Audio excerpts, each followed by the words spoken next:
Falcon.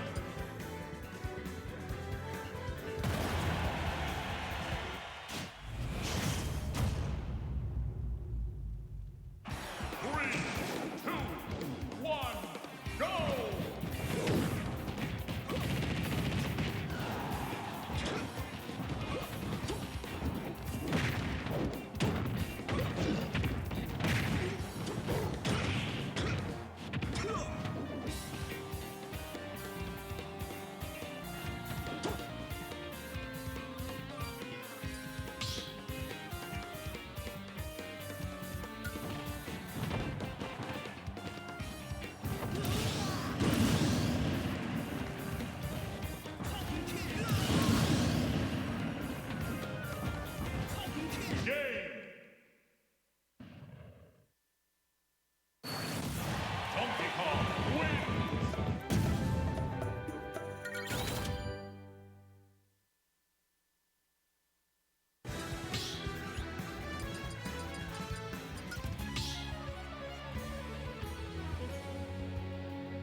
Start the battle. Captain Falcon Donkey Kong.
wins!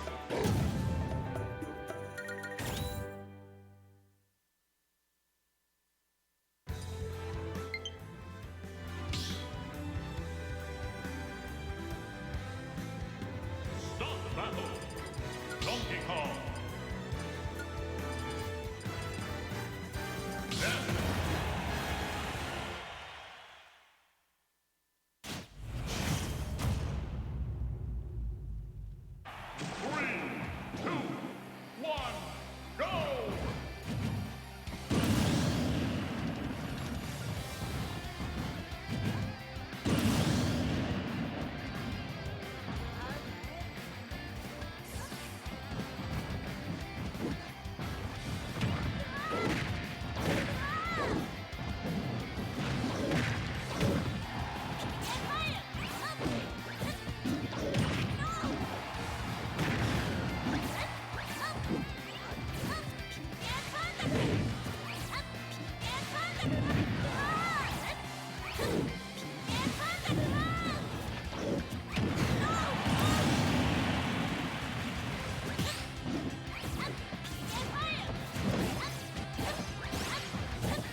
Donkey Kong wins!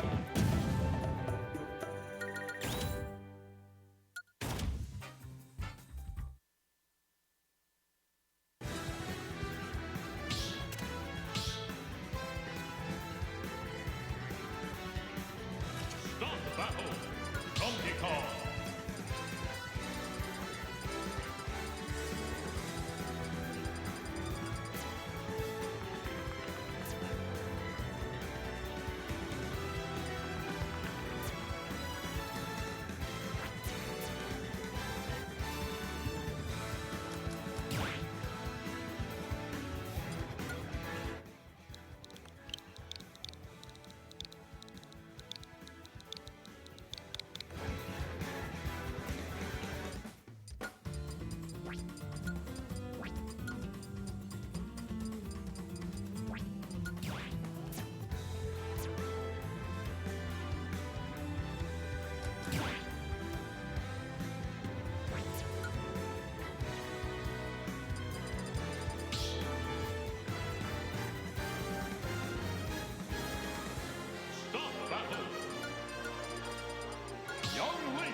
Start the battle. Young Link. Young Link.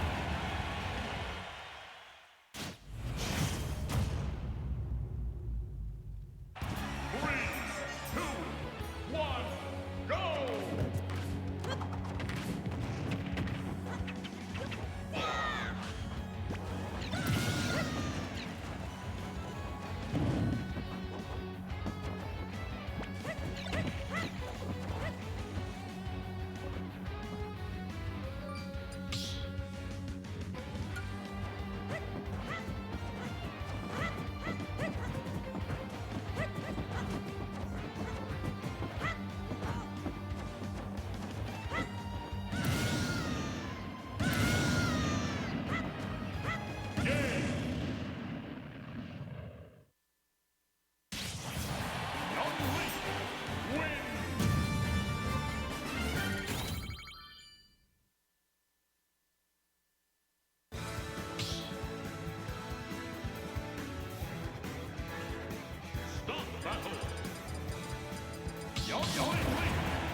Donkey Kong wins!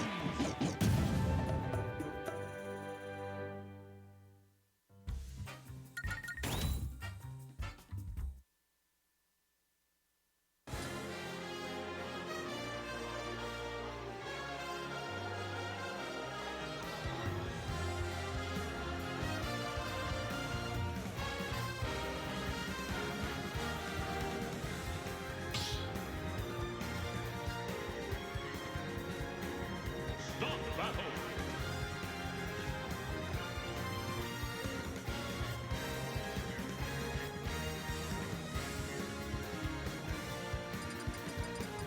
Donkey Kong! Left! Left!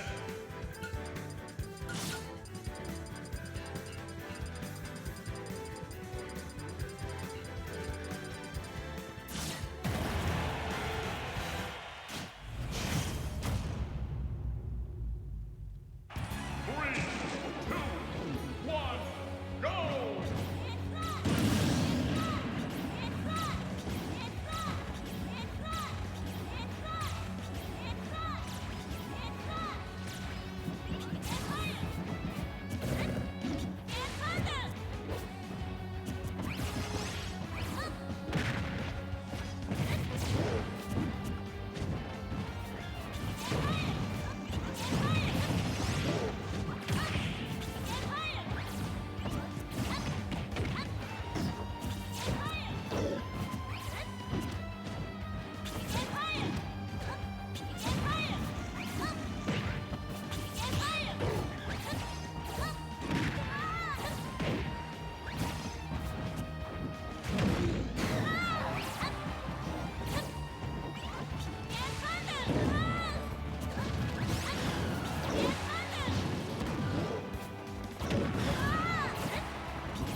Kong.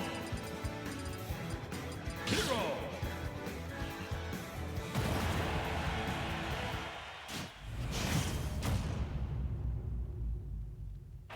Three, two, one, go!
Rumble, his primary weakness is the fact that he doesn't really have control of his own wave. He's going to be shoving out consistently.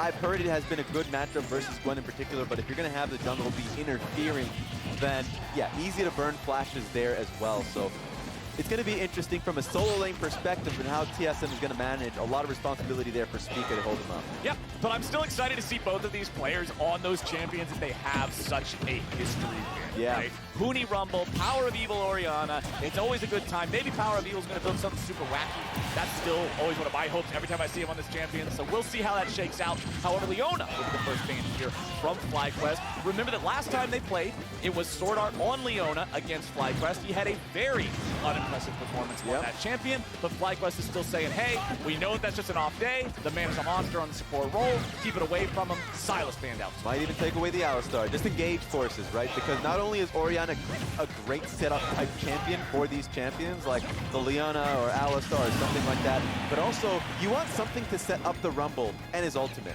I know Huni is the best Rumble player in the LCS, but if he doesn't have something like an Alistar, a Thresh is a great example as well, to kind of set him up properly, then yeah, it's going to be hard for him to really stick onto wards. Champions that just have dashes like the Gwen and Lee Sin.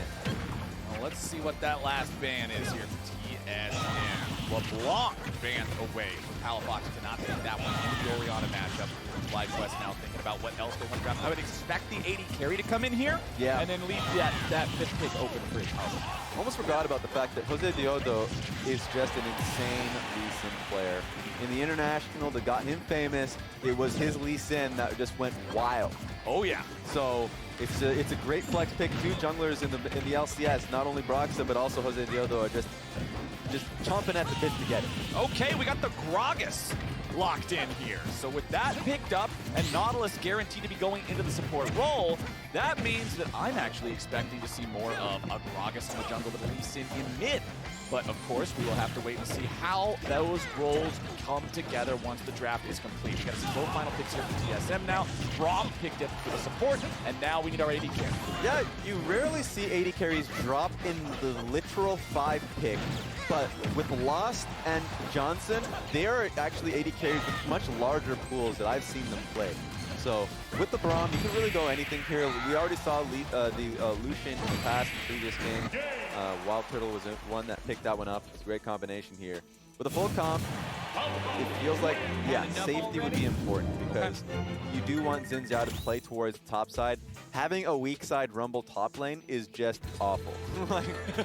She's just going to get picked apart. Like we said, very difficult for him to get control of his own wave when trading. So expect Spica to play towards that top side early, at least just so he can feel safe there when getting his wave under turret. Makes sense, and our final pick of the draft here for FlyQuest will be the Tristana. So it'll be Johnson piloting that one here. Tristana, Nautilus, very powerful as a duo. If Nautilus is able to find that dredge line on Ezreal, catch him when he's not ready to S and shift out of it, Tristana can bring the pain very easily to follow up. Yeah, there's not a lot of hard lockdown, instant hard lockdown from TSM's side. Really, everything is reactable. Like the Orianna ulti is one, obviously Braum is another.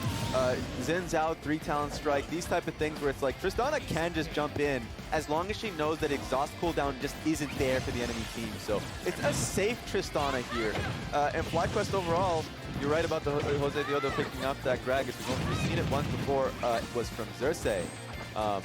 Yeah, I mean, this is going to be a great composition that allows him to just fire off. A lot of front line here, a lot of threats with the Gwen as well. Right, and you already talked a little bit about how you wanted to see Spica play towards the top half of the map here early on, especially considering the Rumble pick.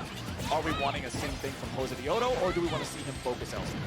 I would like for him to focus bot side early. I think he can be a little bit more flexible. Like, there are going to be windows for him top side because you don't want your Gwen to fall behind and run into a situation which is getting, like, you know, potentially 3-man dove, right? So if he's going to be weak side, that's fine. Just protect her when she doesn't have vision and you expect a stacking wave, these type of things. But go bot lane because there's a lot of kill pressure there with the Nautilus and Tristana. Okay. Here we go, my friends. TSM and FlyQuest, last game of the day. Let's see who walks away with a win here. TSM, very far ahead of their opponents here in the standings right now, up there at the top of the table, and FlyQuest want to knock them down an inch or two. Running out onto the map, they're all fanning out, while we have what appears to be a bit of a death ball on the side of TSM. Yeah, looking top side here. is them trying to see if they can get a Braum Q tag on towards the Gwen. Yeah, they can chase him up, and remember, he doesn't have flash. So this should turn into a kill. Going in, Swordup's going to drop down the board. Nope, okay, so he will get away. That is the nice part, of course, about playing the Gwen. Remember, everybody scales the E at level 1 just because that lets you dash in and run at him, so you have that extra escapability there if you get caught out. Yeah, and it doesn't harm your level 1 at all, as you already mentioned. The 40% attack speed that she has, the added, you know, magic damage that's on top of it. It's going to be difficult for any champion to deal with really early on. Look at the pro view, though. Junglers, POV. You love to see it. Nice. See how you're going to improve your own game.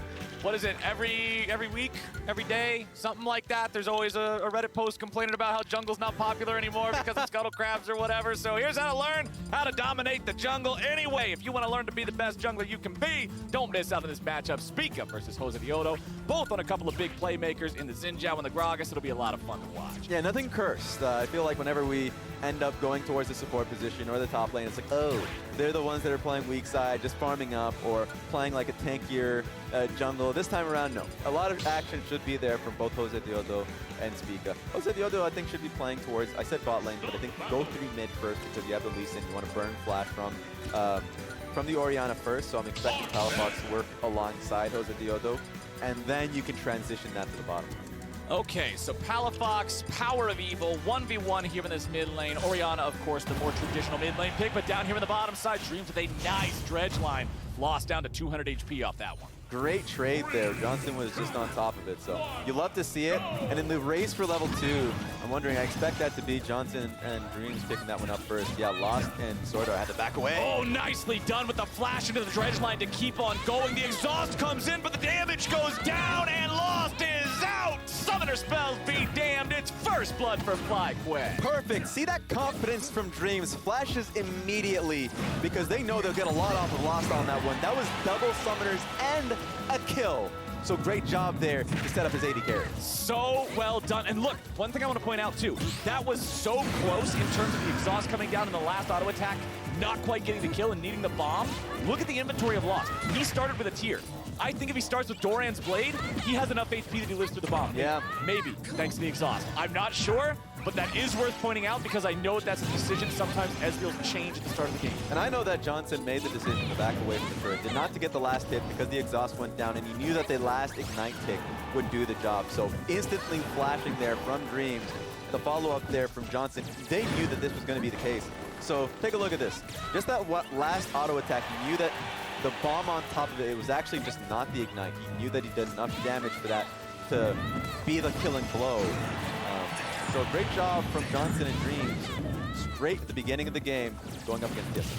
Very well done from FlyQuest, getting on the board before we're even at 4 minutes. Hell yeah. Just in case y'all are stuck in a boring meeting somewhere, or maybe you're on the drive back home, remember you can listen to the live audio coverage of the 2021 LCS Summer Split over on LeagueDay.live. Just in case you can't quite be watching the games, you can still be listening to them and keep up with all the action. Speaking of the action, TSM not quite going to find anything up here on the top after that. Yeah, but they're going to need some action to get back some semblance of control. No sum from Lost. It's going to be the sitting duck. It was also just FlyQuest wanting to play towards that side of the map anyways. So you are on the drive. You're going to be listening to some very loud and excited casters on that end when that happens.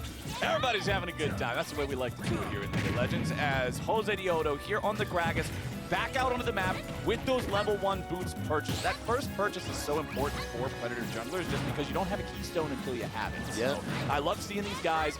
Don't bother going for the full clear if you don't have to. Go through, get those level 1 boots, get back out on the map and have that extra play. Yeah, and right now, he's been looking for a lane to play through, just farming up naturally.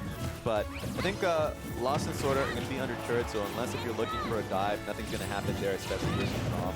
And also Orianna, Power of Evil has just been playing a really safe game.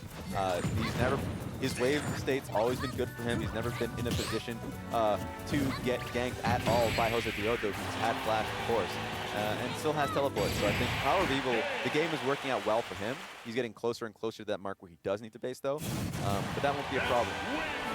Okay, still a pretty close game that we got here, despite FlyQuest grabbing that first blood, of course. You know, just one kill ain't gonna sway anything all the way one side or the other. Looking at the jungle, you can see Spica picking up both the longsword and the ruby crystal here, building towards the Gorge Drinker that Xin Zhao just seems to always go for in the competitive environment these days. You and I were having a conversation backstage before we got onto the casting desk here today about how you can do spicier builds in solo queue. You can get yourself the shield bow, you can get yourself some more offensive options, but usually you gotta go with something that has a bit more of a bruisery take to it in pro play. Especially because games are just consistent. Games like this, you know, the enemy team can choose to fight you or not. And so it's just much better to have that straight first buy that works for you, that you can team fight far more effectively. And also, he's setting up the Orianna ulti and all these things. Like, he has a lot of damage around him. He doesn't need to be that source. He just needs to buy time for his team. There was a ping really earlier on that was from the TSM side that was pinged on towards Dragon. I don't think they're going to have control on Dragon for some time, which is why they're looking topside. Just want to make a trade happen. But there's a ward that catches him out here, so a lot of great information. I think it should be FlyQuest that have first Dragon here because of that. Okay, TSM up here in the top side. Is there a play to be made? It don't quite look like it. Licorice having level 6. Yeah. Remember that 3 out of 4 of Gwen's abilities are I'm going to kill you. And once she has that ultimate, you can take a lot of damage from the burst on it, especially if you're both lined up to be hit by it at the same time. So risky business it would be to make a dive up there, so nothing like that's going to happen. Jose the Odo here down in the bottom side going after the Infernal Drake, and honestly, Raz, it don't look like he's going to be stopped. Yeah, it's just been a great game overall from FlyQuest. The ward that was top, so that's fine. But also, there's the control ward that they have right behind the pit. There's just so much that they had. And also, Licorice was just playing, as you said, really respectfully, was just not in dive range. So there's just nothing there for TSM early on in this game. They're just going to be scaling up around the Orianna, and that's fine by them. But now FlyQuest, I think, have played their best in some time. I know they've had a lot of scrappy games, but this one is just, for them, a really controlled game where it doesn't feel like anything's out of control for them. Here comes Palafox, though. Okay, this could be a play onto Huni. You will see his opponent thanks to that ward. However, Lee Sin is highly mobile. Not mobile enough. So not going to get there in time. He'll just walk it back off. Doesn't want to lose the wave here, too, so look for the opportunity. Couldn't get it. He's going to lose the wave anyways. Yeah, bye-bye wave. Yeah. See you later. He'll lose that first melee minion, second melee minion. He might get back there to catch one melee minion.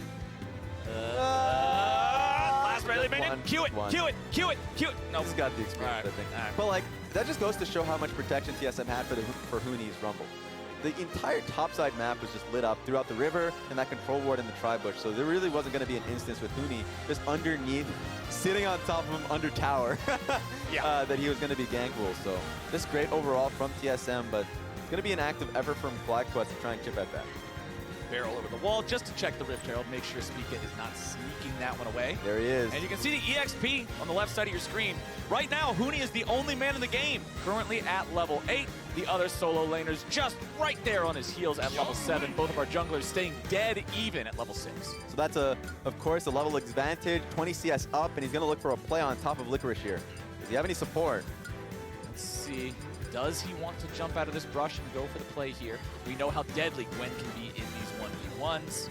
Licorice, of course, just biding his time. Huni steps out, Licorice steps back. No fight to be found. Yeah, so maybe even just trying to see if she just hard shoves so he can freeze on her. But it's just been a great game so far from Huni. As the Rift Herald's like, Shelly get lost. Here. He's playing very carefully here. Jose the Odo moving in. Finds the Q, gets the charge off on that one.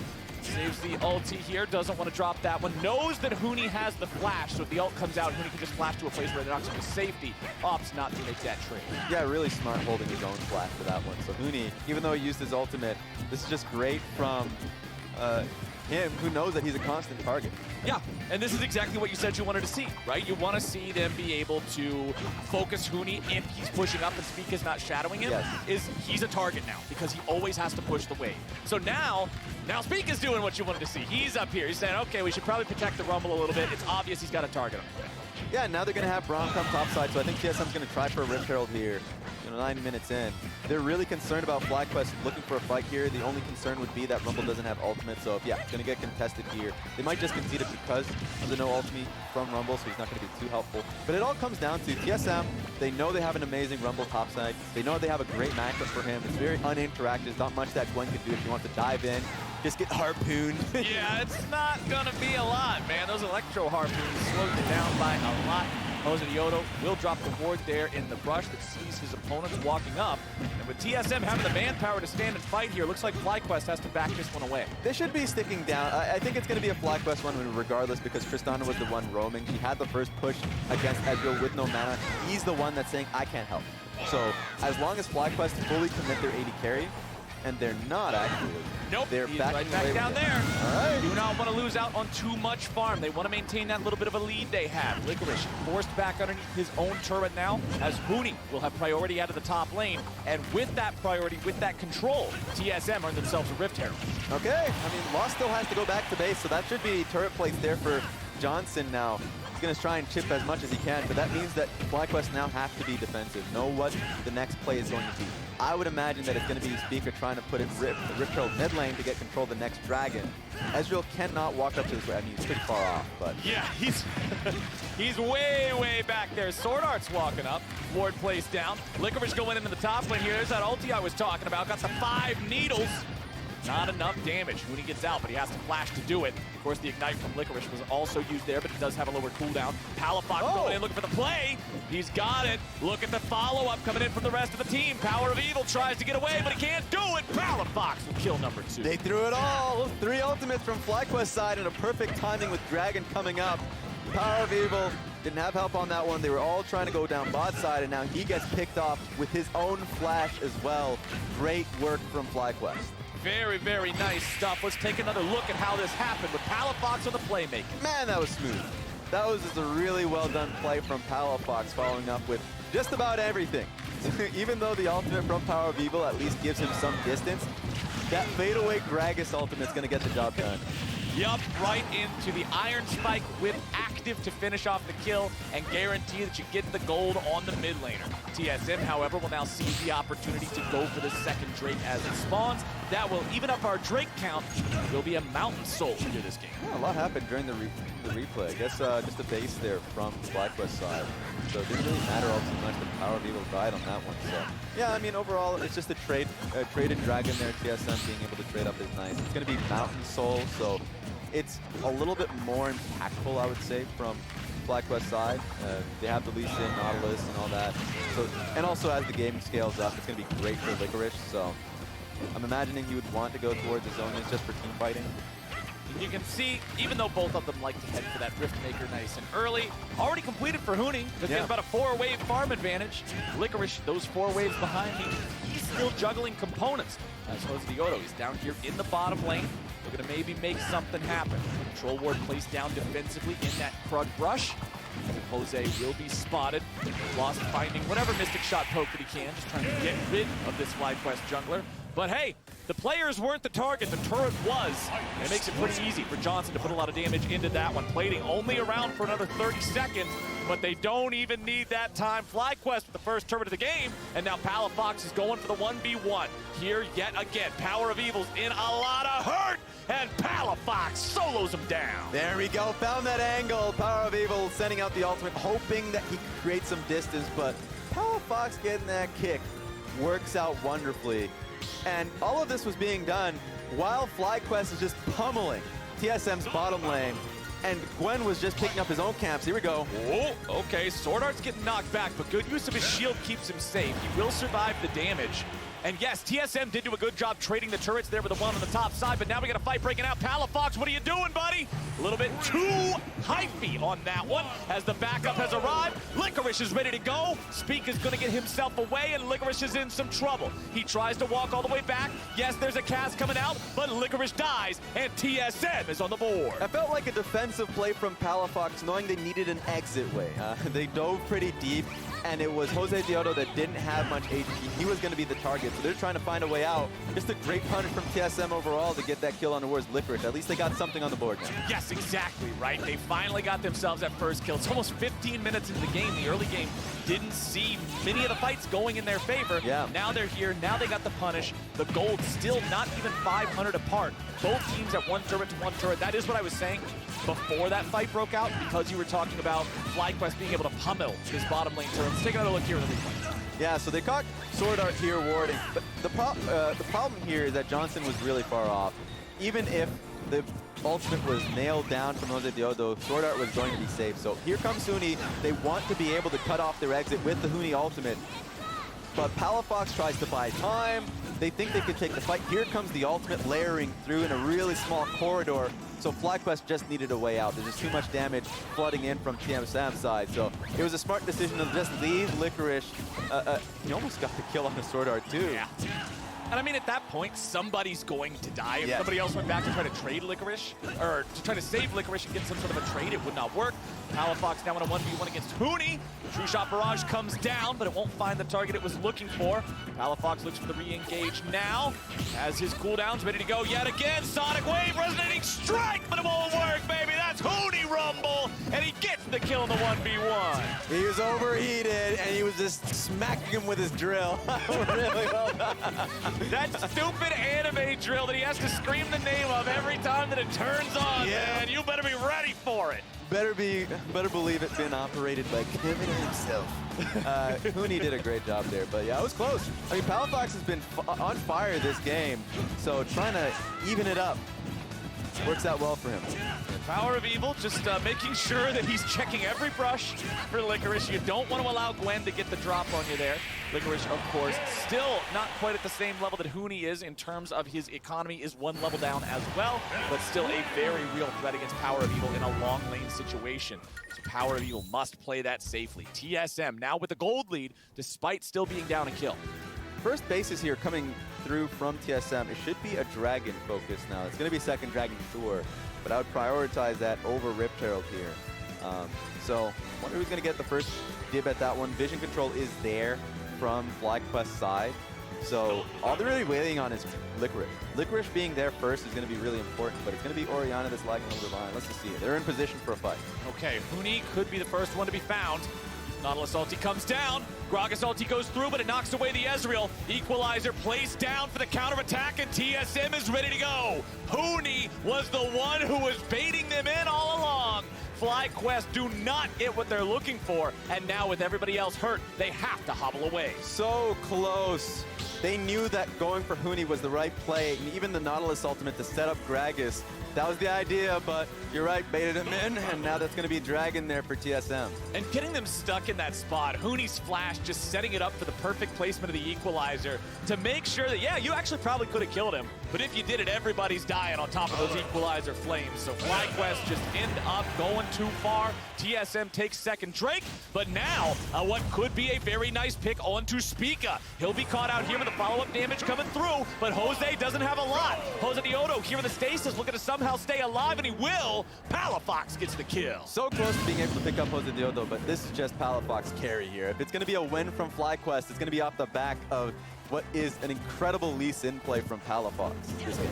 Palafox on the Lee Sin seems to be the X factor for FlyQuest in this game thus far. Responsible for all, well, not all of their kills, I suppose, but responsible for all of them except for the first blood down there in bottom lane.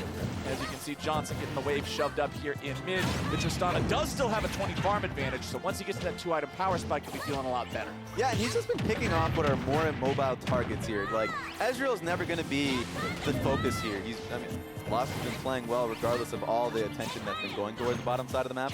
But it's going to be on Huni. Most of the time it's going to be a Power of Evil, so they're playing really far back. And that's the risk of running double mages here in Rumble and Orianna, is that if you don't have control over an objective, then it's going to be the playmakers of Gragas and Lee Sin that are on top of you. So I know they recognize that. They're already going towards what is Zhonya's pick up there. Huni's on that already. Yep, love to see it. So like those are things that you need to buy more time as the team fight progresses. That's going to help you out. And TSM's about to hit a couple of pretty powerful item spikes here as these second items complete as well. Both of their carries in the Orianna and the Ezreal have fully stacked tiers that now just need to be evolved into their final item, which will instantly auto-complete to the second form. So really, really big power spike will be coming online once those are able to be. And it's not the first time that we saw this Ripmaker build come in through from Power of Evil. He recognizes these are going to be long, drawn-out team fights. He's going to be stacking up the max stack pretty consistently. Yeah. So he's, you know, mathematically going to be dealing more damage, like more sustain. So if there's going to be, like I mentioned, Power Fox, and I mentioned the damage that's going to be raining through from Jose Diodo, he's going to be able to sustain that well. So I think that he's a smart decision. The tier also just on top of that is going to not have that mana discrepancy and problem that you would. You actually just went towards the Luden's Echoes. And the timing is perfect here, because you brought up the fact that Hooney's working towards the Zonias. I mentioned the tiers both already being fully stacked, and you can see in the inventories 1, 2, 3. Hourglass with Seraphs, with Muramana, all completed now for TSM in time for the next fight. FlyQuest needs to be aware of that. They've got some powerful item spikes of their own. Jose Diodo here with that Night Harvester means some powerful Gragas AoE can really do some damage to the health bars. And Tristana, Johnson, now having that 2-item power spike that's so deadly on Trist. See if they're trying to make a play here. I don't know who their target would be, but Jose Diodo is behind enemy lines. They're going for someone. Okay, Dreams is in a bad spot here. He'll be caught out and just destroyed. Nobody nearby. Oh, no. Now, let's see. Oh, Palafox, what are you doing there, buddy? This was just absolute disaster for FlyQuest. You've lost your mid laner. You've lost your support. Johnson's jumping in, looking to kill Lost, but that won't happen. You've lost Lost. And now he's running over to join the rest of the team. TSM's going for Baron. Yeah. Jose Diodo still here, still with Flash, still with Smite. Licorice jumps in, trying to just buy some time, distract him enough to get him off the Baron. That's the name of the play. Stepping away from the Mystic shot so he won't get stunned. Spica's just over the wall here with a Flash, ready to stand and fight him. Jose Diodo here now, looking for a way into the pit, maybe. Right back in they go, but it's secured by Spica. FlyQuest cannot get the steal. They jump in. They're trying to go for the YOLO play. You only live once, but you're gonna die twice. What in the hell is this? What? Palafox is going in. The fight ain't done.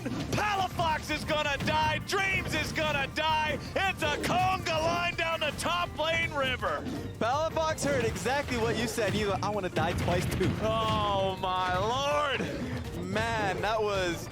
I said it was Jose Diodo that was in behind enemy lines, but how far behind enemy lines does it take before you get punished? And that was Dreams dying in the top side of the map, Lee Sin to follow. All of this, by the way, when they were trying to focus down a dive mid lane. And so, less members here. I like this play from Spica. So all he's trying to do is just say, hey, the team, you guys need to burn down the Baron. I'll just interrupt Gragas if he tries to dash in with my ultimate. So that made a lot of sense, but he was buying a lot of time, so he just said screw it, 50-50, goes in, because they're going to win the fight anyways, and yeah, about this, TP. Yeah, they TP in because I guess they're thinking, okay, TSM, they got some injured health bars here. That's still 5 men from TSM in the same location, and you're 2 men from FlyQuest trying to fight them. It's not going to work out there, and TSM just get away with a play that's honestly set them up to be in a spot to just win the game. Yep. All it takes is one mistake. FlyQuest were in a pretty good position. Now mistake, not mistakes. I was going to say, I'm not even going to call that a single mistake. I'm going to call that a series of unfortunate events that all happened very close to one another. And that is now a game that's even further in TSM's control. 3 Drakes stacked up for them now. They will continue pushing. They only have 2 turrets down from FlyQuest. So this tier 1 mid still standing, all those tier 2s still standing. Lots of gold for TSM to try to get. Yeah, and right now, I mean, TSM's not forced to do anything. Orianna's coming right back out of base, so she's focusing on the top side. She does have to play respectful, yeah, going redirecting towards the mid lane because FlyQuest just beelined it up top here. But they're just going to play 3 lanes. That's what I'm expecting. They're going to be defensive when the wave comes in top side, and now they're going to have to respond to what is Looney in the mid lane, Ezreal, Orianna, and Braum pushing mid. So, yeah, the base is coming through right now from FlyQuest side. This is when the attack comes through. Well, here it goes. TSM just rolling down mid lane, deathball style. Everybody's grouped up.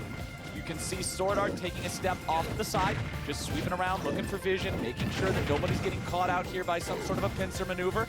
They see Lee Sin topside with no teleport, so if they want to just go for a dive, they can do it. Yeah, they're saying, all right, if you want to split push top, sure, go for it, no big deal. They already saw that teleport that resulted in his death in the topside river. The rest of FlyQuest knows there is no world where this 4v5 is winnable. They will back away, they will watch their mid lane inhibitor fall, and their mid laner is now on his way back to the base. Yeah, that's just a call from FlyQuest, knowing that they didn't want to go for a 5v5 underneath turret. They'd feel like they would lose anyways. Right. So just trying to trade something. Makes sense, but now... Still feels bad. Yeah, feels really bad, especially after you know that it was a flurry of mistakes that happened really earlier on. So 3 minutes until the Dragon that would be sold for TSM.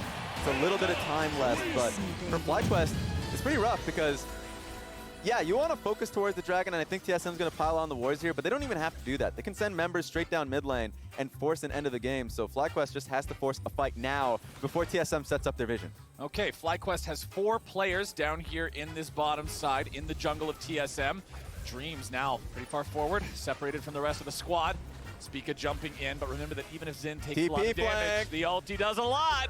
TP's coming in, Hooney's ready to go, prepare to be equalized. Hooney's joined the fight. Spica's already on a killing spree. Palafox goes in looking for the damage. Even if you take him low, you won't take him down. He's still got the stasis ready to go. Back in mid lane, Johnson's killing a tier 2, so yes, they'll get something, but they're gonna lose a lot more. Yeah, I feel like the FlyQuest are on the different pages here. Johnson saying, I'll just push straight through mid to deal with the super minions, but the setup there from FlyQuest was to force a fight. And so now you've lost 2 members. You're going to lose inhibitor on the bot side of the map. They're already just pinging the turrets they want. So FlyQuest are going to have to give this one away too. Okay, tier 2 turret falls in the bottom lane. Tier 3 turret will now be the next target. Remember that Palafox is dead for 10 more seconds. TSM do not have a Baron to enchant all these minions. However, they have a teleport, and that makes minions very tanky as well. Goodbye tier 3 turret in the bottom lane. TSM continue moving forward. Hooney may only have half HP, but his ulti's ready to go yet again, and he's got the Zonias. Engage coming out from Dreams, but it won't find a value target. Equalizer comes down, and FlyQuest has to retreat immediately. Spica's ultimate will keep him safe as he pressures forward, and now looks for even more.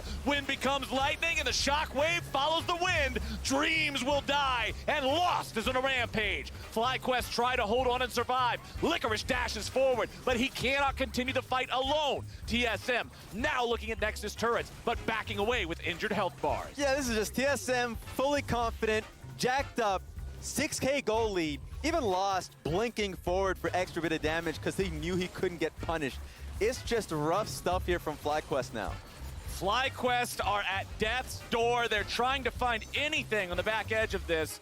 But honestly, TSM doing a good job sticking together, backing away. It's another TP coming out. Palafox looking for something on the back end, but TSM is already gone. Yeah, trying to delay bases, they were successful at that, getting 2 people back, but 3 low mana, low HP members of TSM were sticking around.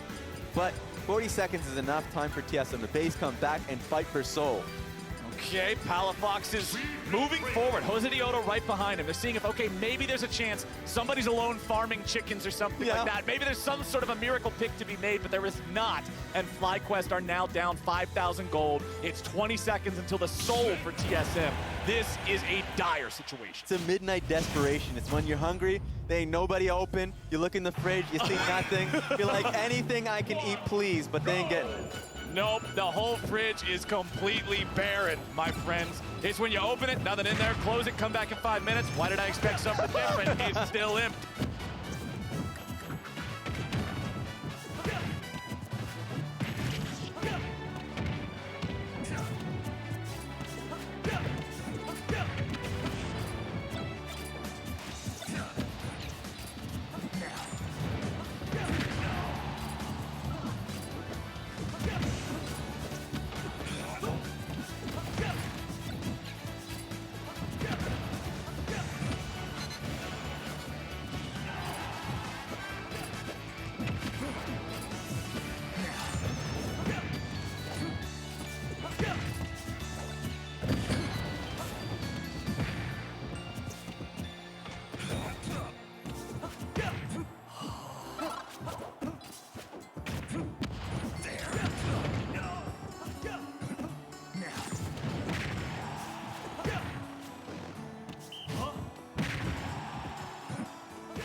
skills were remarkable.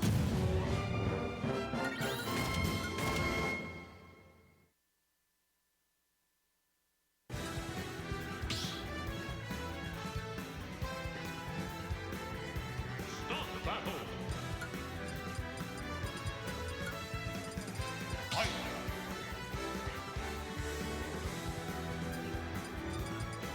Snake.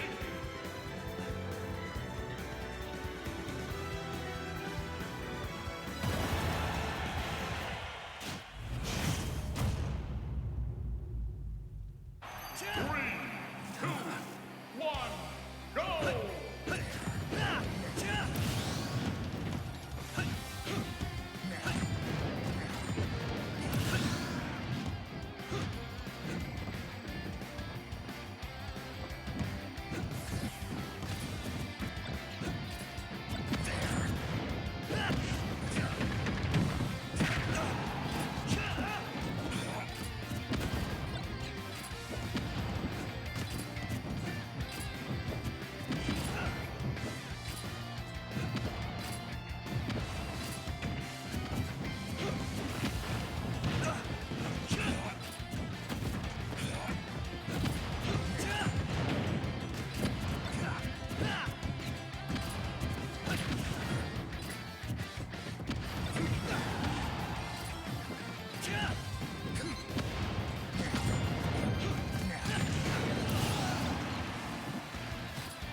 Battle.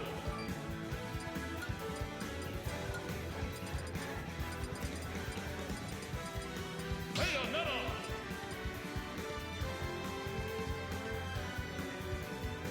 Bayonetta.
opportunities.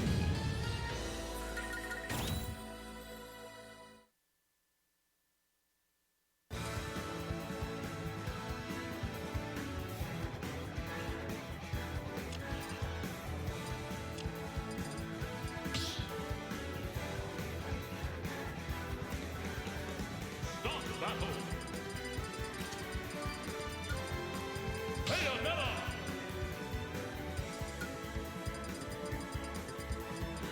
Hero.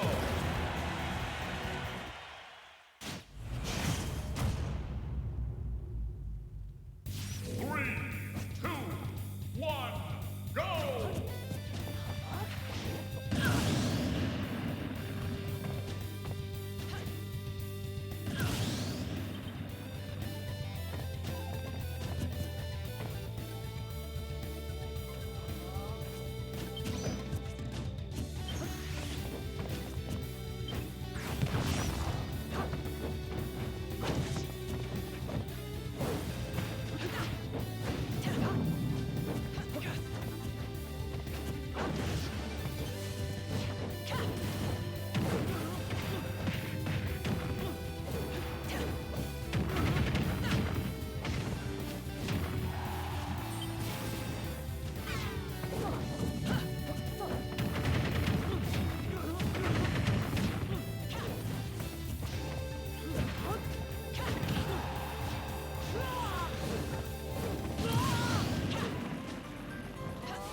Demonstrator.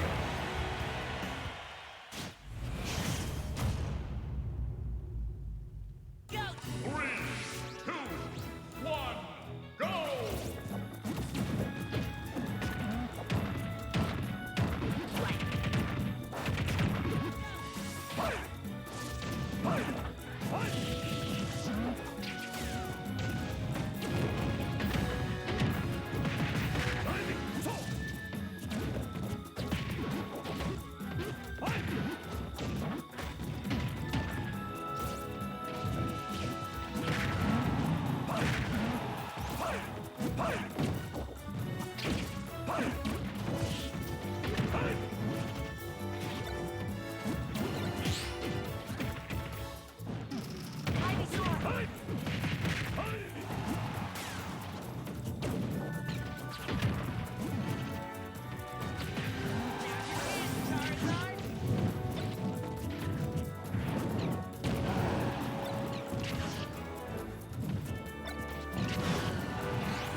Jigglypuff.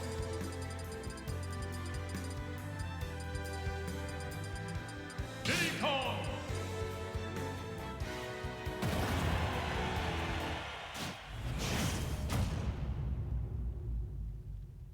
Three, two, one, go!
Now it's on. Okay, bet. Alright guys, hello and welcome to a very special Blastzone here at PSG. My name is Crimson and I am absolutely delighted to be here with you guys. Looks like we are witnessing the end of a game 1 between BK and Frog. Now, Frog, for anyone who's familiar with the Big scene, is a band element. Bo, what was your score? I've been seeing him playing Diddy Kong. Personally, I've never seen this man. What was your score? But I do know that he practices a lot. You lost, so I don't have to play you again? Let's go. No. So I'm really surprised that he's just picked up. What? AMAC went his pockets against me and I won. So I don't know, maybe he's working on secondary. Oh, I thought that got cool. Actually, I do know what BK is. BK is SK. No, we were supposed to have She's not new to the scene, but newer to very solid. Can I get Just Good Pop versus Kojax on Station 4? I believe this is game What? So you're gonna pull Game on 4? MVP was only that's on 2 and shit. So, no, not first one. So, you just have to slash I knew it was a ball, I just didn't know so call it. Isn't that ours? Yeah, that's ours.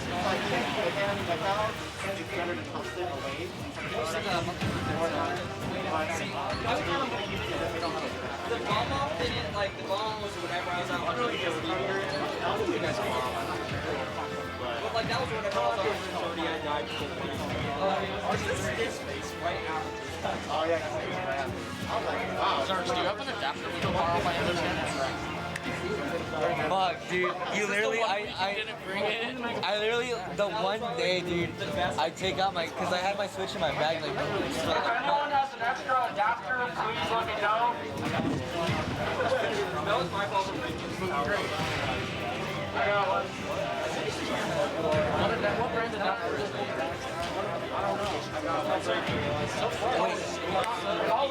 Call it. Go to station 2, guys. It's fine. Okay, load station 2. Okay. It just has the blue tape. Okay. I'm running in the Yeah, that was better. TikTok is no longer the lightest character. It's still very light. Very easy. Skill setup is cool.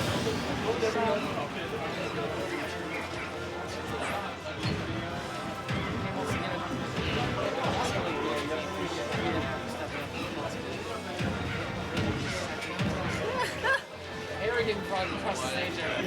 that is so stupid.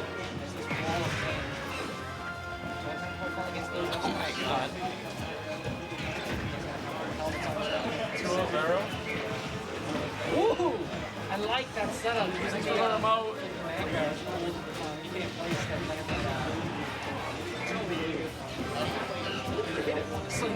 very slowly. Much more so than I would expect. I move wrong. Well, then maybe I'm just not in the know now.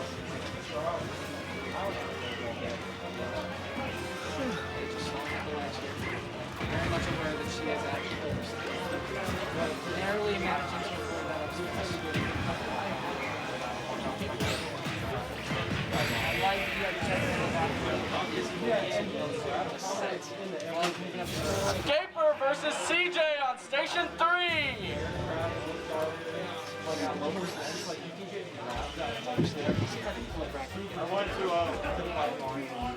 Thank you.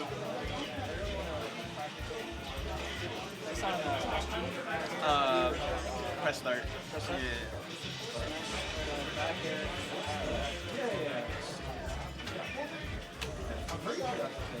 You have to be doing landing back there. You can't do rising back there.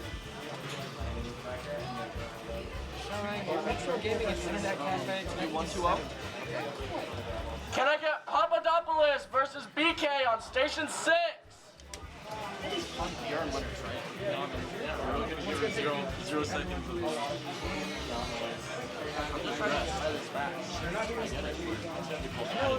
I didn't see that until the last minute. Wanted to try to not hear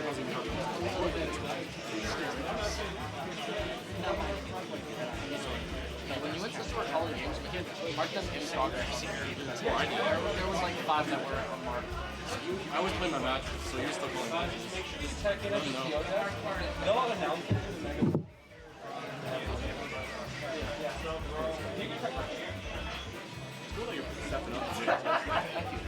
Can I get DLI versus AMAC on station 10? What's your title? Oh, you're on station 10. Sorry, I mispronounced that. See? I told you I should have pronounced it like that. I appreciate it. When you registered, you said DLI. Well, I said I should have just called it like DD, and you just like, no, just call me DLI. Because you told me that. Well, you were... I figured it wouldn't be... I just saw the lowercase, I'm like, there's no way to do that.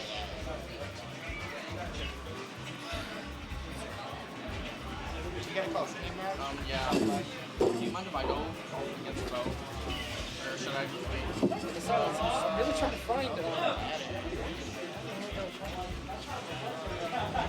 I'm not gonna call my game on stream. Looks like we only got 39 viewers. Makes sense. Sure, yeah, I get it against Snake. Tell me what's set up this audio on it and I'll try. Can I get So Good Pop versus Twin Blades on stream? So Good Pop and Twin Blades on stream. Thank you. H, how have you been? How? Yeah, how have you been? the Instafix solution. My Luigi's kind of not doing it today. But I got secondaries that can go. Nice. Do you want to play again right now? Yes, please. Okay. You're on station. Station where? 8 again. Go. Can I get Orion versus H on station 8? Also, yeah, sorry. Station 2, yeah. Hey, what's up, man? This is my first time ever seeing you. Yeah, you're on 8. My name's Country. 2-0 here, by the way. Okay. Sound off mics. Okay. So, exclamation point bracket brings up the opponent. What about the other bracket? Steve's Ranger running up the interview right now. Thanks, Kira. I appreciate that. Oh, cool. Okay. So, Can I get Zyro versus Zerx on station 4? Zyro versus Zerx, station 4. we were having someone who said What's your tag?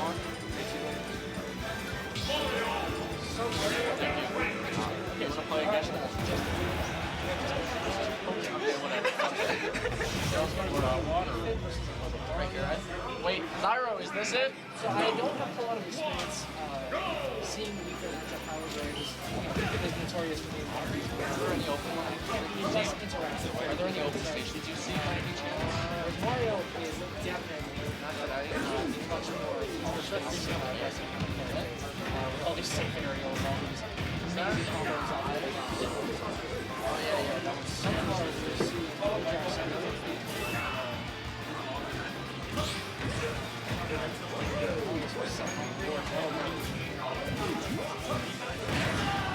Moogle, watch out. I'm calling you. Can I get Champy versus Moogle on station 5?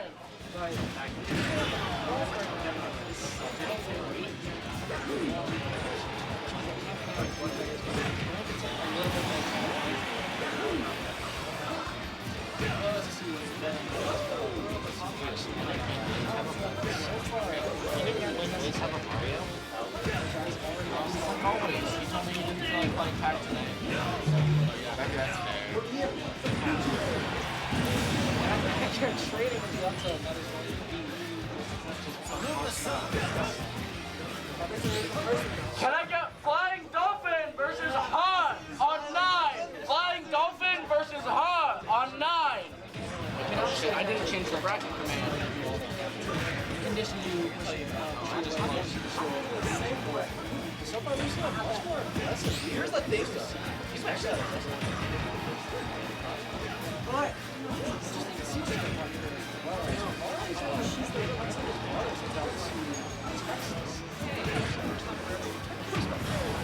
models without whatever reason having a top head up. I've already said what? You have a match I was debating between MC and Jojo and me and Bo, but I'm probably going to be competing. Okay. Did you play Champion? yeah, Oh yeah, I just put those shit out.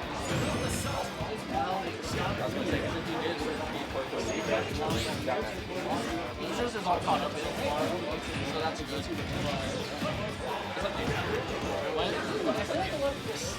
For what?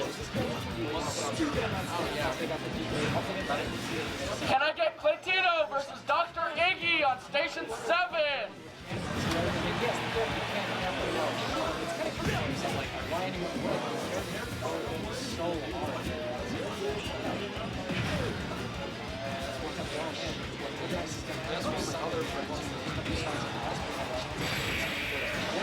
Let's go. Yeah, he had a good start. Is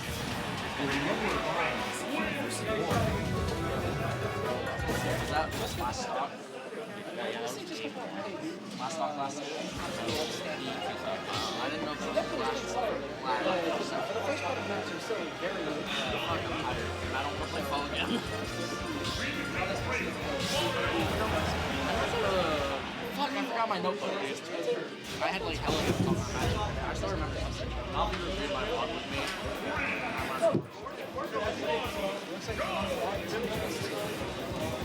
this thing is really both Mario and get another stage because both of them rely on those kind of numbers like that.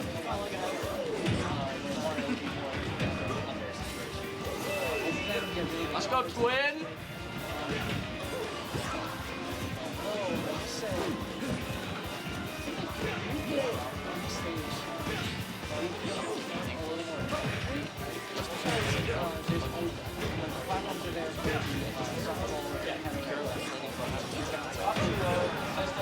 Fucking change this.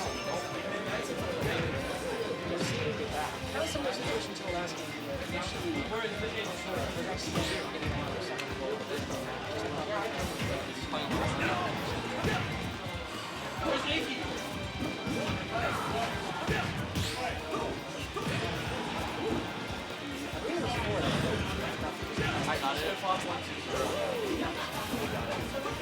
Let's go. Can I get Frog versus Illusion on Station 2? Frog Illusion, Station 2.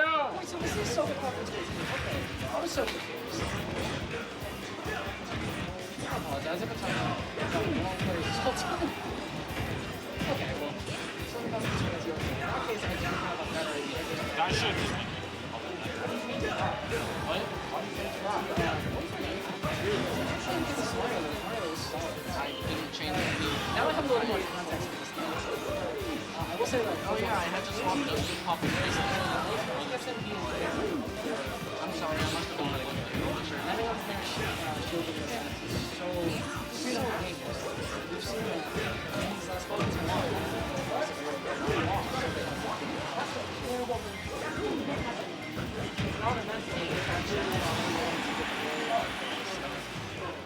very similar situation that we saw last season, where it's particularly against the Blues.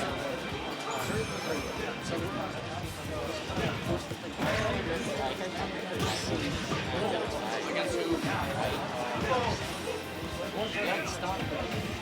Watch where you're standing. Cables. These cables go to all over here. And you knock out the water.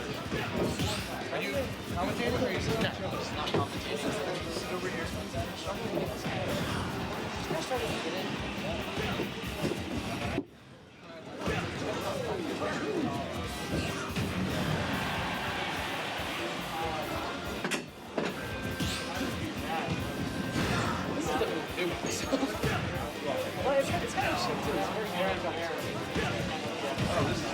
Ooh, good text from the down there. Stop. Again, once you hold on to that stop lead,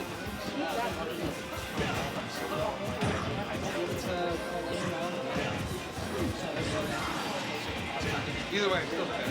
There's a lot of times that comes loose.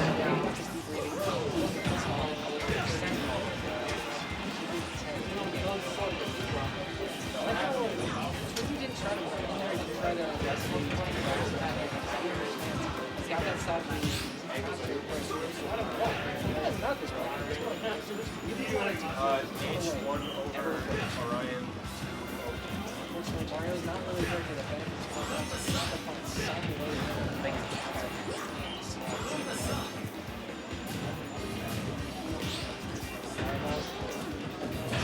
Ooh, I like the tech chase.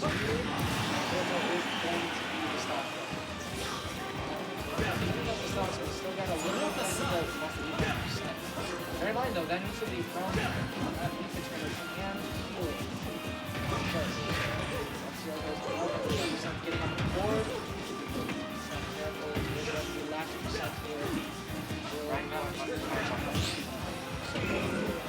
On Station 8, can I have Kojaks and Nightwing?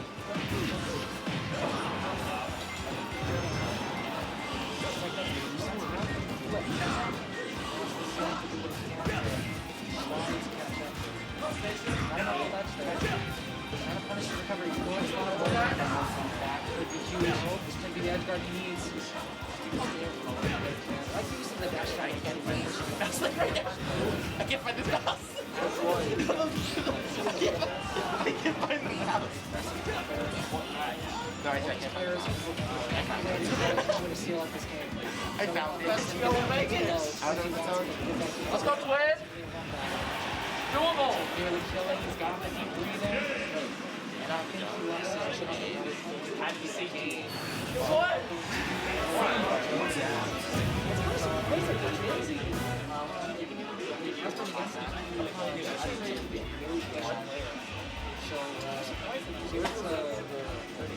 It's on the bike, it's not It's like both players very.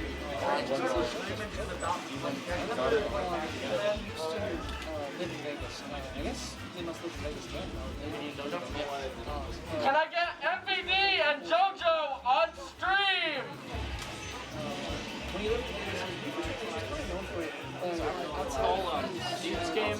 I mean, first you do mine, and then Justin pops, and then you stay in. could be mistaken. I know he moved out. He started moving that region. Hey, he just leveled up in that time.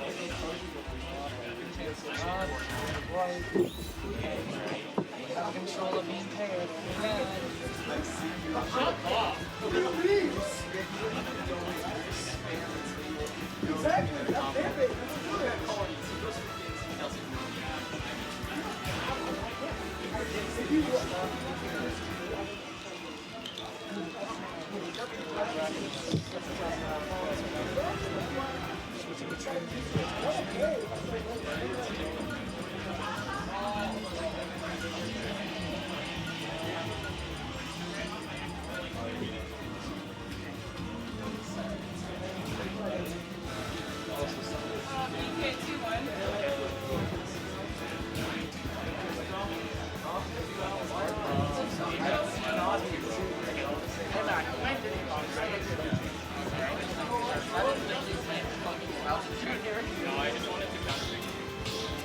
Any beats Rob?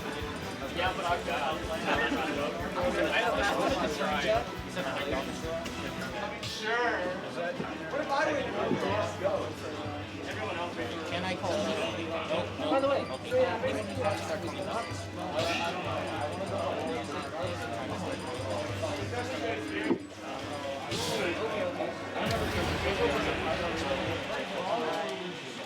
Can I get Thedium versus Koiko on Station 9?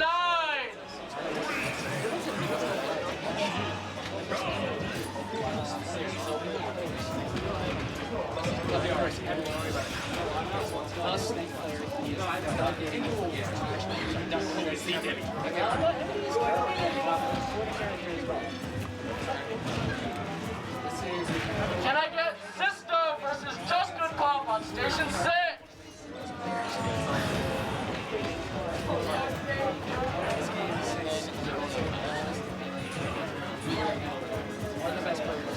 I'd say one of the best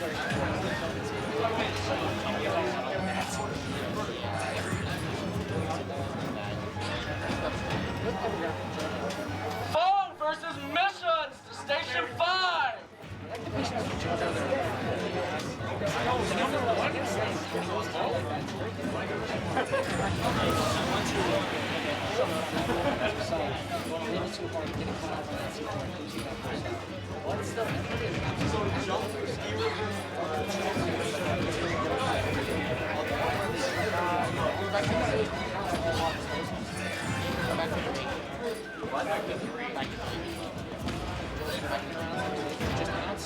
Can I get Button to Station 3? Button to Station 3.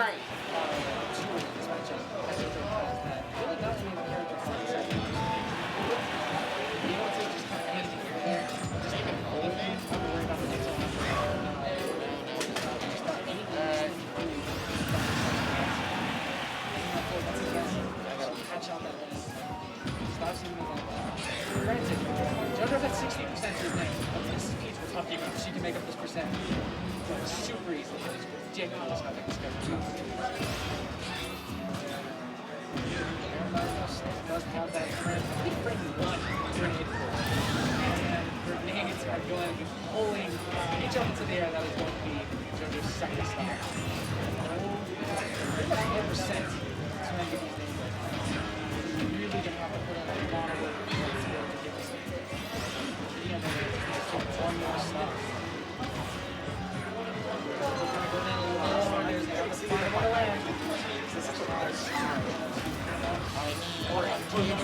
Challenging me to smash, but okay. Over the past like 3 weeks,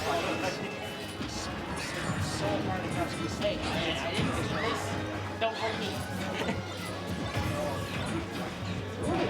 I like to use the grenades. They're trying tried to use Snake's tools against him. That's one thing I feel like every player should learn is any characters that Snake like Mega Man, learning to use their tools and play fit to your character's skills is super smart.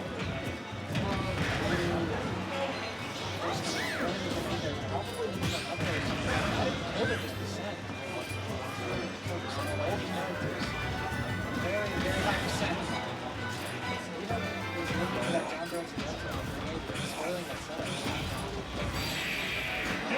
That up smash is never forget that up smash. Forever in that situation, you don't have to deal with throwing out all these up smashes and and such. In that position at the ledge, your best ball is going to get either to just come in back to the Snake and get a patient at the machine, or because keep in mind, none of those hits at the ledge unless Snake does a really short test, or goes in and does whatever. But if it's just up smashing there in place, either run and try to grab a ball, you just need to play or just tries to game change and get past it.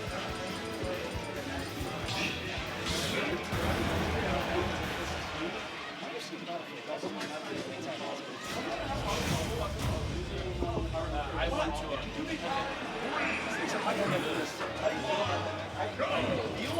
a very solid circle. I feel like it's like all this respect on this sorting matchup. I would like it's snowball like the first best.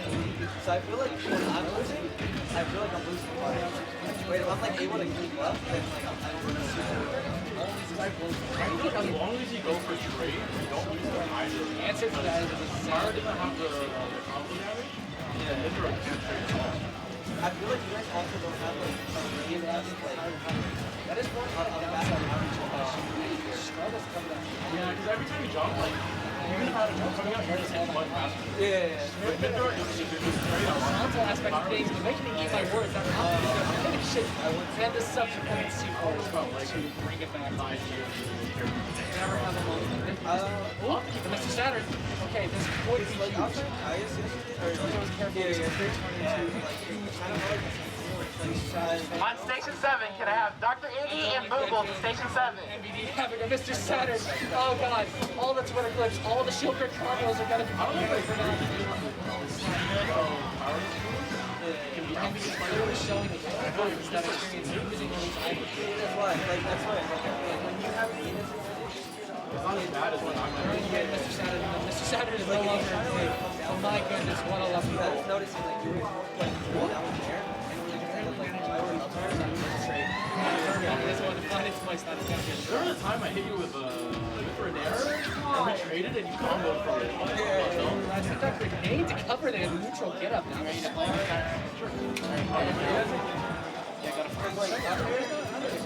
BK to Station 4.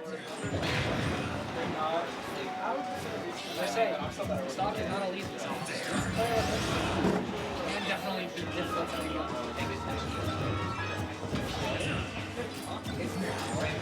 Pulling out all these explosives. Getting juggled by the explosives.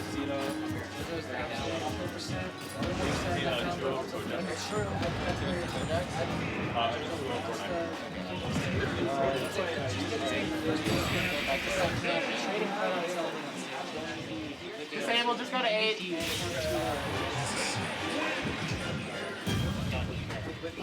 God, why can't I have that voice? I want that voice. David Hayter, how you doing? You gargled grass or something?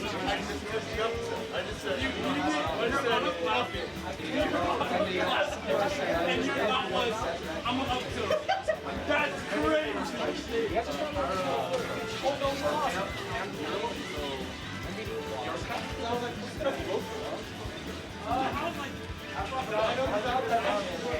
I was like, no, I should go for this. Did I go for this? I would have always been trying. And then I missed. Like, what? Play Tito to stream.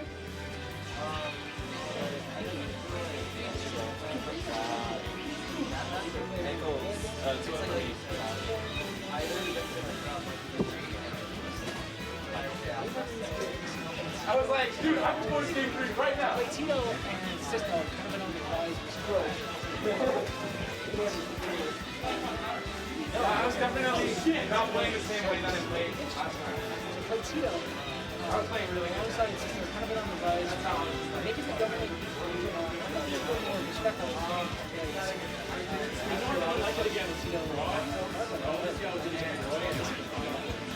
Four-side. Gentlemen, the four-side. Hold on. Okay. I got that down beat. Real big. I'm playing against Steve. Four-side on the East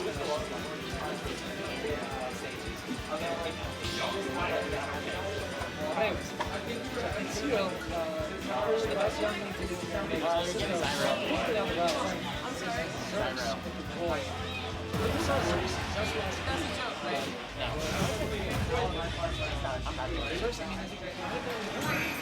I want to see Vegas, but I was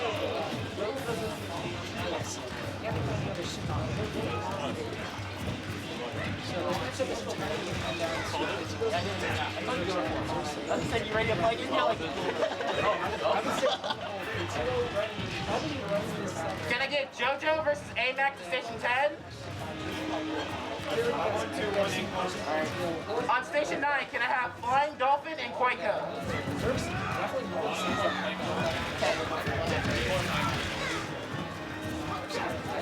Oh, yeah. Tell them to get off their first. That's not perfect. I mean, it's just no one just gets on that's not fair. Wait, I put it on 6. No, they lose this. Oh, they go to 6. Oh, you're going to 6. super essential for a JoJo to 6? I don't feel like swapping. That's down to border. Icing.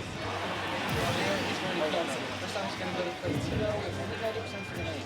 But it's still roughly just barely out of kill range.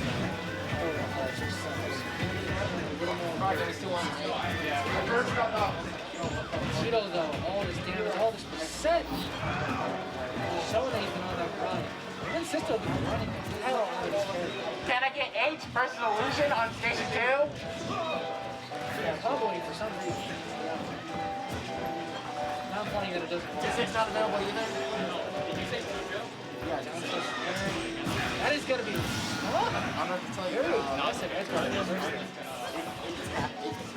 That's what we really see out of Void players outside of like drop zone.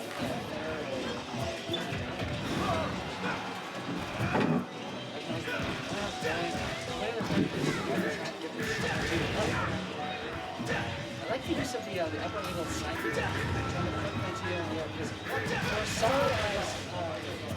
For someone that's the win, they universally kind of struggle to run it. Running them through their convenience is the best way to get some damage on the board.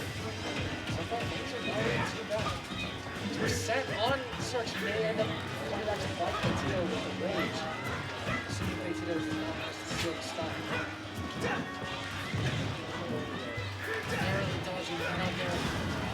I mean, that's something I was expecting. I want to say roll advice, but definitely look too much different check. I like the delay trying to make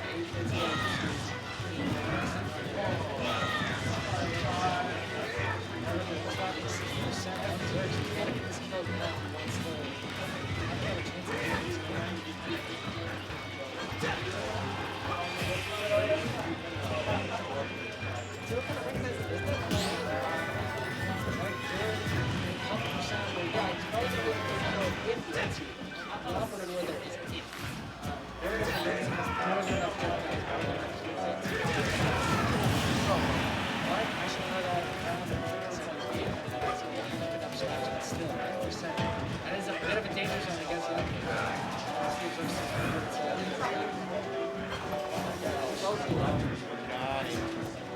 like how it plays people do that damage up there to kind of like dodge the boomerang, because if the boomerang does not, everyone's box is still going to be active. It's kind of an awkward way to counteract this stuff.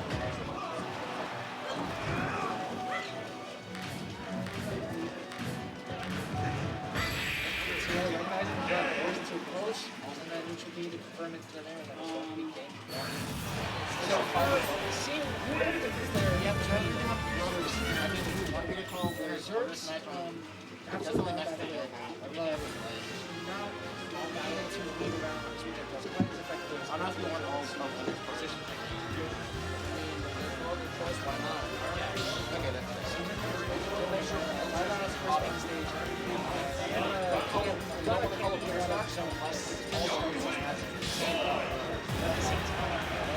Known for being one of the more janky stages in this game. So, just to see whether or not it starts to capitalize this new factor. Not necessarily the approach, but just to kind of. on station 5, can I have Frog and Feedy into station 5? We'll drop it. Let's see what it's going to. That took a little better percent.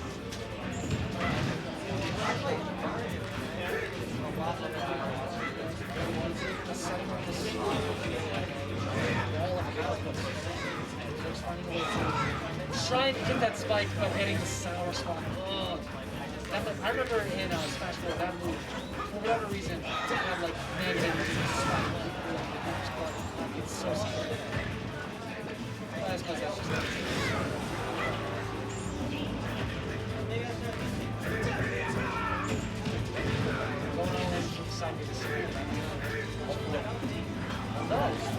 just a little bit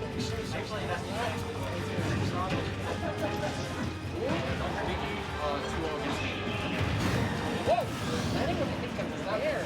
Trading with Becky has one stuff for the team. I love the use of the bomb there. Very similar to what we saw from the last game. I think we use that to cover his neutral get up and be a little more safe. Ooh, more all in front forward and that is going to be still though, even game doesn't even make it. I want to your line this game. Alright, we'll go back to the same set again. Like missions to 3.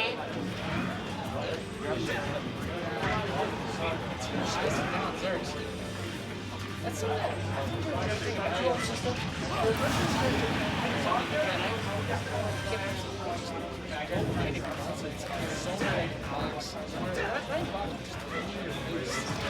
There's a little sense that makes the turn off. That down there, the resource is going to go to the big place. Just like that. Just get pumped to 7. I'm not happy about that going in. Wants that East game now. Now that he's aware that Xerxes can, he's aware that he can wreck his life at that early percent.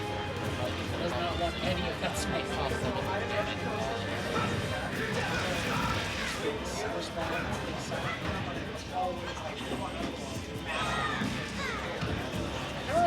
idea of Xerxes for a lot of these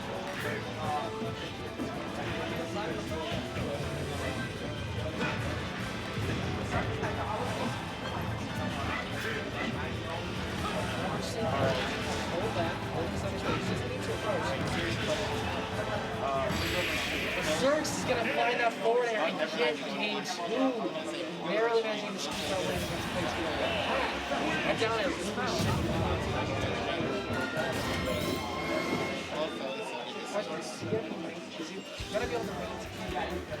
Can I get Bo and Soga Pop on station 6? Alright, disable 2.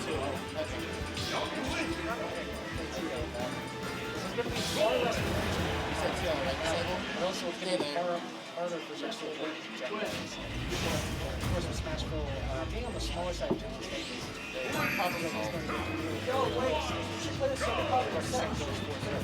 I mean, we're gonna play your set on. Okay. Good area. I mean.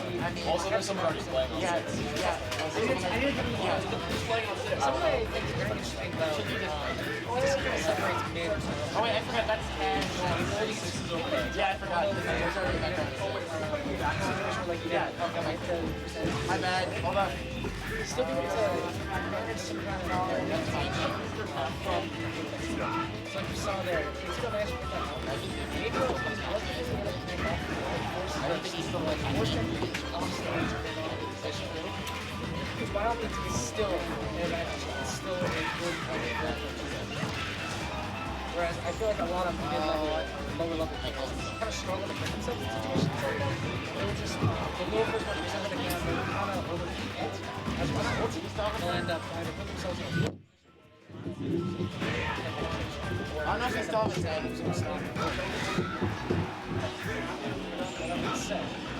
Which has managed to bring things back around from what looked like a very rough start. I mean, that's just been how these games have been going so far. You still have a 10? Alright, just pull it. If you system is momentum. Can you get MPD and Cisco on station 10? Alright, now to change this so I don't forget.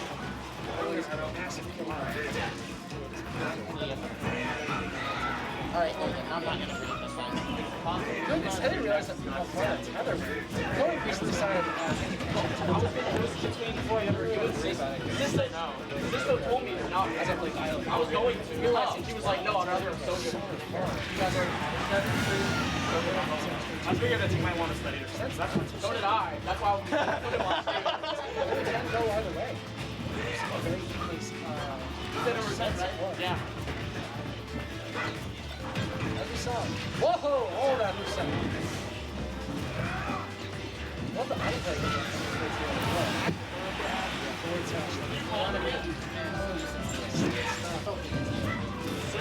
System on 10. Really gonna have to put in work for this.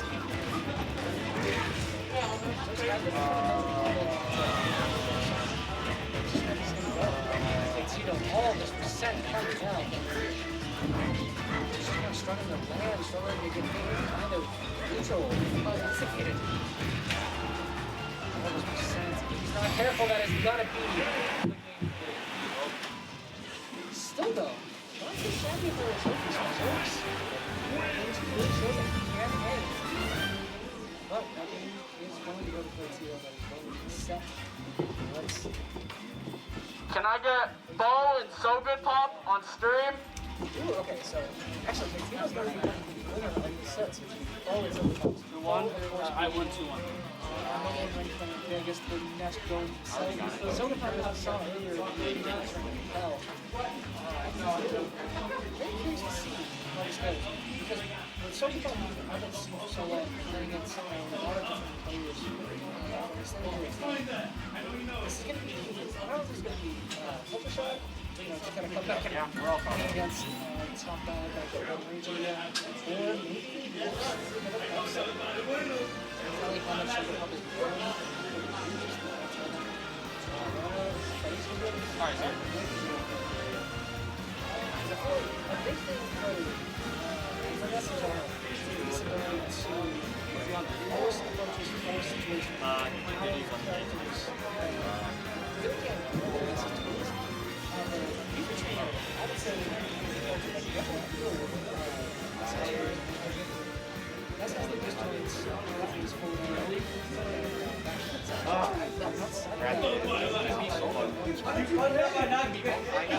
I forget the game! I'm so much. If you'll further notice, it's my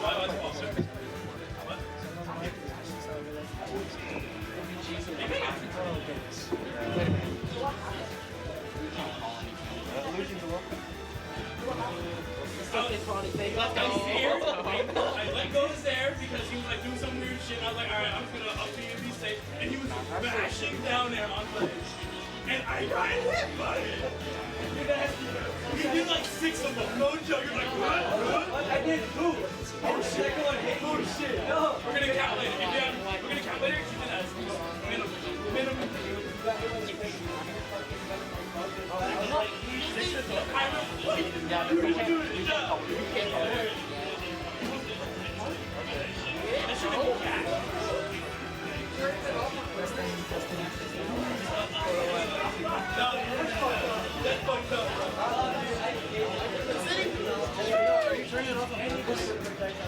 To be fair, you gotta have it. Alright? Hey, are you guys sure the mic is working? Because there's, like, I was listening to the screen for a second. It sounds like mostly background noise. Like, I can't hear myself at all.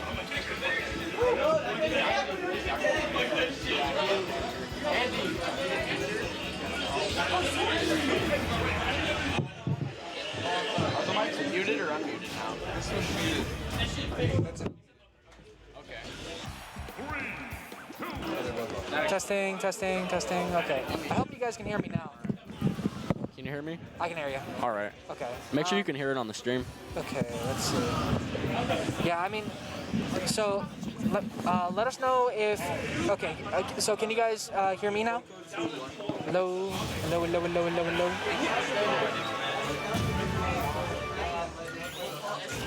Yeah, I tuned into the stream for a second. I thought I could hear a lot of background noise. So, okay, we're good now. All right, cool. All right, I will keep an eye on chat, and hopefully, if anything goes sideways, I will be able to pay attention to it. Unfortunately, this is also this is a very small venue, so it's gonna be a bit difficult to avoid any kind of background noise. So apologies for that. But anyways, so we're gonna be going into game 1 of So Good Pop versus Foe. So I'm realizing that you guys probably couldn't hear anything I was saying before. However, I was basically saying that So Good Pop has been kind of missing from Vegas for a little while. He's been out of state, moved out of state, and Foe, of course, has still been dominating here the entire time in his absence. So it's kind of a question of, is this player who has been away, who's kind of gone through a solo training arc, gonna be able to match up against Vegas' finest? So far, we're seeing So Good Pop struggle even to get back to ledge, much less get back to center stage. Ooh, aggressively challenging that PK Thunder. That's not something you see a lot of players in Vegas do. Okay. Good use of the volleyball there, nearly getting a stock off that up air. Deep breathing Wii Fit is nothing to scoff at, Jesus. All this percent, already Foe's actually in the deficit. That dash attack is going to be the stock.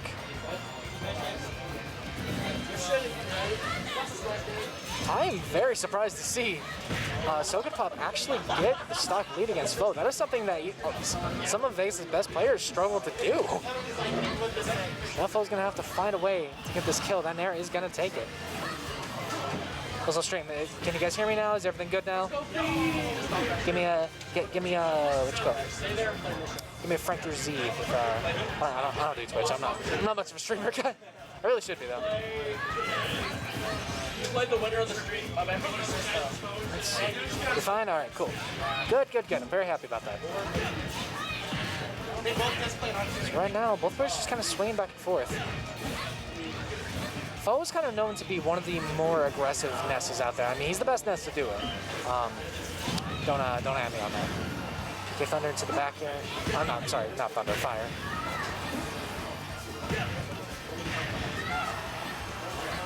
Once again, we're seeing this deep breathing put in a lot of work. Ooh, the PK Thunder. I don't know what they call it in this game. I know in Melee it's kind of called the PK Thunder Jacket or something like that. But that pretty much just a beefy up B with the PK Thunder, punishing So Good Pop trying to catch him at the ledge there. Okay, that berry, is that going to be a stock though? It looks like it, being able to capitalize. So good. This is...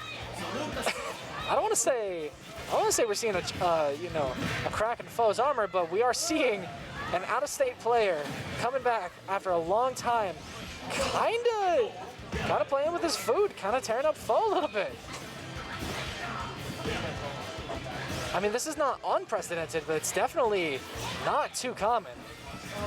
Ooh, I like the idea there from Foe. Foe's trying to end this game now, but So Good Pop nearly getting that stock. Players are standing around all behind them. Everybody's getting hyped. This is going to be very difficult for Freddy to make it back from. He has to be careful to play around this deep breathing. So Good Pop is going to have to land.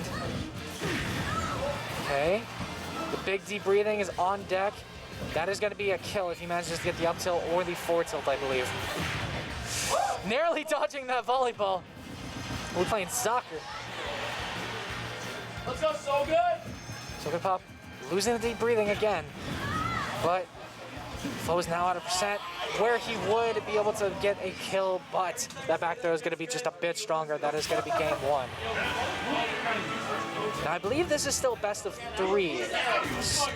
So either Foe's going to adapt this next game and completely run Sogudpop down, or Sogudpop's going to have to make the adaptation in return.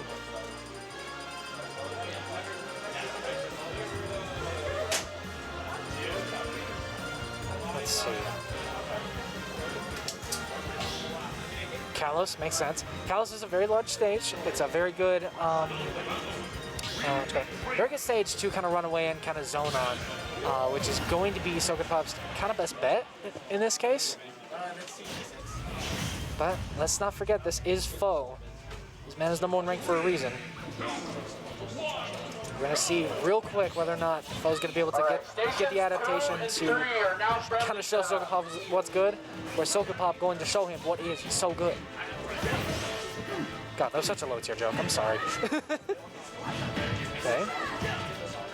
We're seeing Sogudpop keep Foe in the air. A lot of juggles coming out from Sogudpop. Ooh, the berry. I love the what?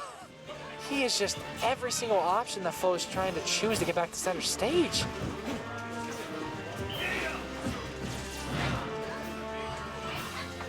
Ooh, Foe trying to end the stock immediately. He does not want to deal with Sogudpop in the lead again. I think Foe may be a little, just a tight, we do a little bit of being shook. Just a little bit. Dash attack, I believe the deep breathing ran out just before that dash attack connected, otherwise I believe it would have killed. Sogudpop being real aggressive there. Which I guess a character like Ness kind of have to be aggressive. That forward tilt is going to be the stock.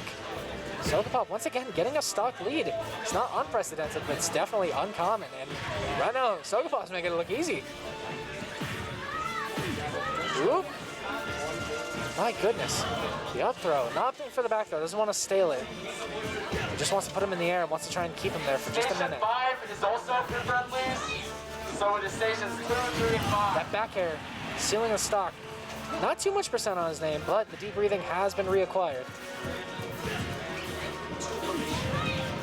Sogudpop proven to be a proper menace when he's got the deep breathing up. I love seeing the Wii Fit players play around with the volleyball and get all these crazy combos off it. We've been seeing Sogudpop pedal out all of them. It's almost like it's a very unique item. It's just an item that you can't like pick up. It's not an item you can really throw around. You have to play soccer with it. It's like if Link could only throw his bombs around by kicking or moving them. Ooh! All kinds of bravery, just up being into that up smash. Sogudpop in a juggle situation. This PK Thunder could end up killing him if he's not careful. Narrowly not managing to get that deep breathing. That is going to be yet another stock for Foe. I believe this is a best of 3, so if Sogudpop doesn't land this stock now, there's a very good chance we will not see him get another chance. And forward tilt's gonna be it. This game is very, very scarily even. 6 are friendly. Foe going in. Sogudpop trying to capitalize off of how far Foe went in. This is a very dangerous situation for Foe. Sogudpop has proven to not be afraid to go off stage and challenge that recovery. Both players just been playing around with the ledge here this whole game. Good roll in, avoiding that nair. Foe's been kind of known for having really effective ledge traps, so I'm surprised Sogudpop's been able to get around him. Back throw. It's going to stale a bit, not going to come close to killing, but it is going to give him the position he wants. That forward tilt? Nearly getting the stock. Sogudpop is on the verge of getting a game 2, possibly a game 3. Foe is going to have to land his stock quickly if he wants to keep this clean. That nair is going to do it, just barely managing to get that kill. Wow, my heart's pumping. I was not expecting to see Sogudpop play so well against Foe. That is the definition of 2-0, but it was close. Because that, I mean, I've never seen an out-of-state player come so close to beating Foe like that. That was crazy. But unfortunately, almost is not a win, and that is going to go to Foe. Almost as projected, would say as expected, but still. Very impressive showcase for Sokapop there. I would say, from my perspective, the biggest thing there was just kind of patience, because we saw a lot of Sokapop finding himself in a scramble situation and just kind of desperately trying to get a hit. We saw a situation there where he did neutral get up at the ledge and was just kind of in this toss-up situation with Foe, where Foe was charging an up smash, he was throwing up an air, trying to get the grab. And in that situation, Sokapop opted for an F smash where, in my opinion, the better play there would have been to try and just disengage and try to win neutral again, because we saw Sokapop getting a lot of neutral wins against Foe there, which is just impressive. So, I don't know, I think that was a really good showcase. Very excited to see if Sokapop is like back for good, if he hangs around. Very curious to see how that's going to shake things up.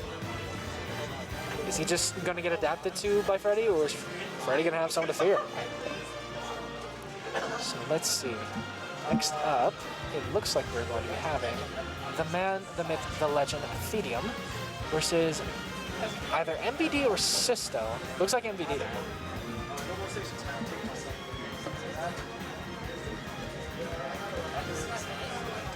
Once again, I would like to thank everyone who is tuning in for watching the stream. My name is Crimson.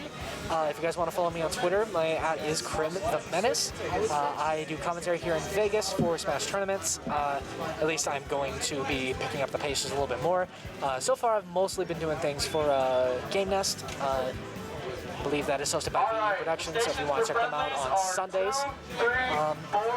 This Blastzone is taking place on a Friday. However, normally Blastzone does take place on a Tuesday. So I believe every Tuesday around about 8:15 p.m. if you guys want to tune in to this stream, you guys should be able to see some of Vegas' finest come out and play their hearts out. Normally on Fridays we see, I believe it's called Knockout or Knockdown, which is the Esports Arena's local tournament. That is going to be on Fridays, I want to say around about the same time as today. So, and that of course is going to be hosted by HyperX Esports Arena, I'm sorry, HyperX ESA LV, I believe is the full tag. But anyways, going into this first game of Thedium versus MVD. Theed, the Falco player from the Midwest. He is, or not, I mean, would you call Indiana Midwest? I'm not too sure. But he's been known for this Falco. He's been known, I believe, for the Ridley as well. But I'm not too sure if he's been playing that character recently. And MVD, as we saw earlier, the Snake Man himself. Very interested to know that this is the first time I've seen MVD in a tournament. That doesn't say that he hasn't been going to tournaments, so this is the first time I've been at a tournament where MVD was playing. So very excited to see what this man can do. Because, I mean, I feel like a big thing when it comes to players that have a lot of hype around them, or just are well known, is you kind of start to get scared of them. Like their reputation does more work on you for their mentality, than it should. But in reality, you know, you gotta see these players in person. You gotta see them actually play to have an idea of who they are, how they operate, how good they are. And so far, MVD's been showing that he is a very solid player. Thedium, however, no one to sneeze at. That back throw is going to be the first stock, going in Theed's favor. Sisto, Zyro 8. Theed, I believe he moved out to Indiana for a bit. Either Indiana or I believe maybe Florida. I'm so sorry, Kyle. I always forget where you're from. But recently returned to Vegas. Both these players recently come to Vegas. Very curious to see how he does against such a big name like MVD. So far, he is getting the soul reads. My goodness. He's just all over MVD.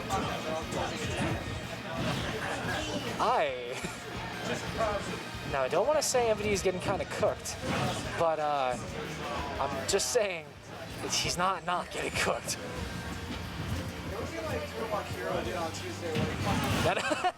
The crawled up tilt is going to be the stock, though. I feel like that is. I don't even know if you're allowed to call that a bait. If you get hit by that, you just kind of did it to yourself. Still, 130% up tilt the backer is going to be a stock at this percent, I believe. He's got the grenade. That is some hefty % on him. Back throw. We saw that back throw take that first stock. Letting that air dodge. Managing to reclaim center, and he's going to have to approach all over again. Throwing the grenade back at him. Kind of forcing MVD to stay where he is. It's kind of an interesting application of Falco's reflector, because Falco's reflector not only pushes things back, or not only reflects things, but like kind of sends it further or faster back. So I like how that kind of forced MVD to hold shield, but lest I forget there is a match going on, and that is going to be 2 very quick stocks for both these players. Like that, things are relatively even. Seed kind of going in though. That was almost a misinput that would have cost MVD the game, but managing to make it back, turn this into somewhat of an advantage for him. Such a close game. We really are seeing like top-level players not necessarily struggle against mid-level players, but just kind of having a bit of an honesty check, I guess you'd say. But that first game is going to go to MVD with another clean back throw into the C4. We saw him steal, I believe, the first stock with that as well. Or maybe the second? One of the stocks. Let's see. Are we going to be going town and city? I kind of like this, just because this is going to give Feed a little more room to wiggle in terms of catching MVD on these platforms. And of course, that set of platforms is going to be super good for Falco's extensions. I mean, the up tilt, the drag down there, up tilt, the back throw, all these different combos that he has are going to be made so much stronger by having these platforms in proximity. But also, MVD is going to have a lot more room to run around and kind of keep the approaching. And Falco's not really known for being able to approach that well. That combo breaking there. Using the grenade to extend the combo, that was kind of nutty.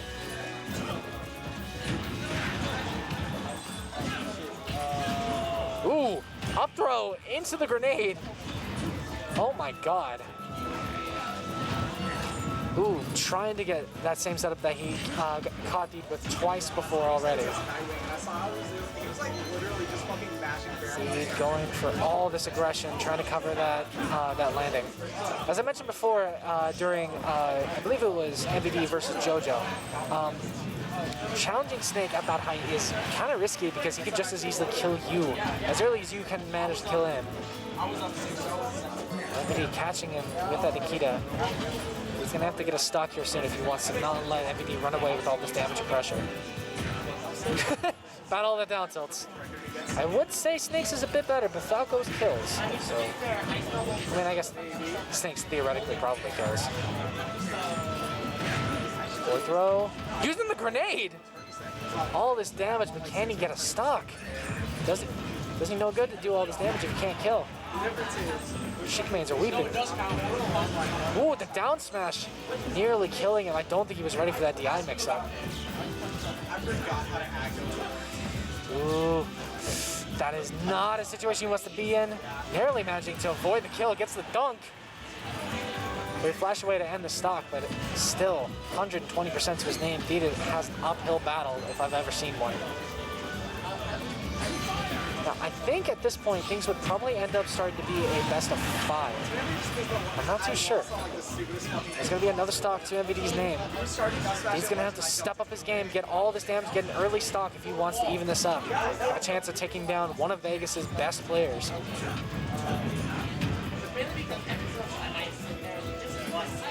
MVD, a lot of patience coming out here. Using that grenade out of shield. Ooh, he wanted blood. He wanted to kill him now. He's trying to cover that landing, getting caught by a grenade. Stuck at the ledge here versus MVD. Ooh, I like the idea there, but that is going to be a stock? I feel that should not have killed, but... So it does look like this is going to be a best of 5 set. So if he's got one more chance to possibly get this reverse 3-0, try to take things. Final destination. Maybe recognizing that platforms didn't, I mean, the platforms were helpful, but didn't really do him a whole lot of favors there. What's that? It looks like it's best of 5. Yeah, it's 2-0 for MVD right now. Going to FD. So I'm definitely thinking he just does not want to deal with the platforms anymore. He just wants a clean, neutral-based, juggling-based game, which for a character like Falco, that's going to be really useful. But with a back air and a C4, that is already lapped in percent. All this pressure coming off MFD at the ledge. Then Nikita. Ironically, so we do have a few Snake players in Vegas, but we don't really see any of them utilize Nikita quite as effectively. Versus a character like Falco, whose recovery is very linear, that's just how the matchup goes. It's gonna be hard to get around that. Ooh, C-Drop Grenade's gonna get MVD out of that combo. Keep fishing, trying to get this kill. I'm not sure if the down tilt back air would have killed. I believe it will now.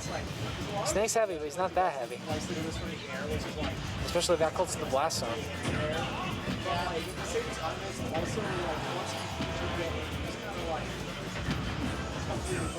Deep kind of trying to go in aggressively. I definitely think it's going to be in Deed's best interest to just kind of be more patient here. Just because going in against, first off, against a character like Snake, much less a player like MVD, going in so hard is just going to end in disaster. He's going to be able to turn that aggression against you very easily. MVD's kind of content to play the waiting game now. But I'm told it's going to be another stock. All this rage up to MVD's name. If Deed doesn't get a kill now, he's going to be really fighting an uphill battle. MVD though, good reaction to that, and that is nearly a stock. MVD showing why he's known for the Snake, showing why he represents his character, but that C4 is going to be it. A clean 3-0 from MVD. Those first two games, we saw Deed trying to keep pace with MVD, but unfortunately, MVD just adapting too well. Next up is going to be Foe and Clay Tito.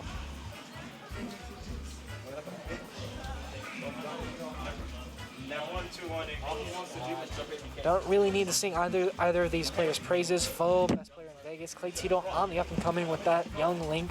We saw just last week, or I believe, yes, just last week, or the week prior, we saw Foe and Sisto play. Sisto kind of being the Padawan to Clay Tito's Jedi Master. And Sisto managed to take down Foe, managed to beat him, knock him into the loser's bracket. So if that's what the Apprentice could do, I'm curious to see what the Master could do.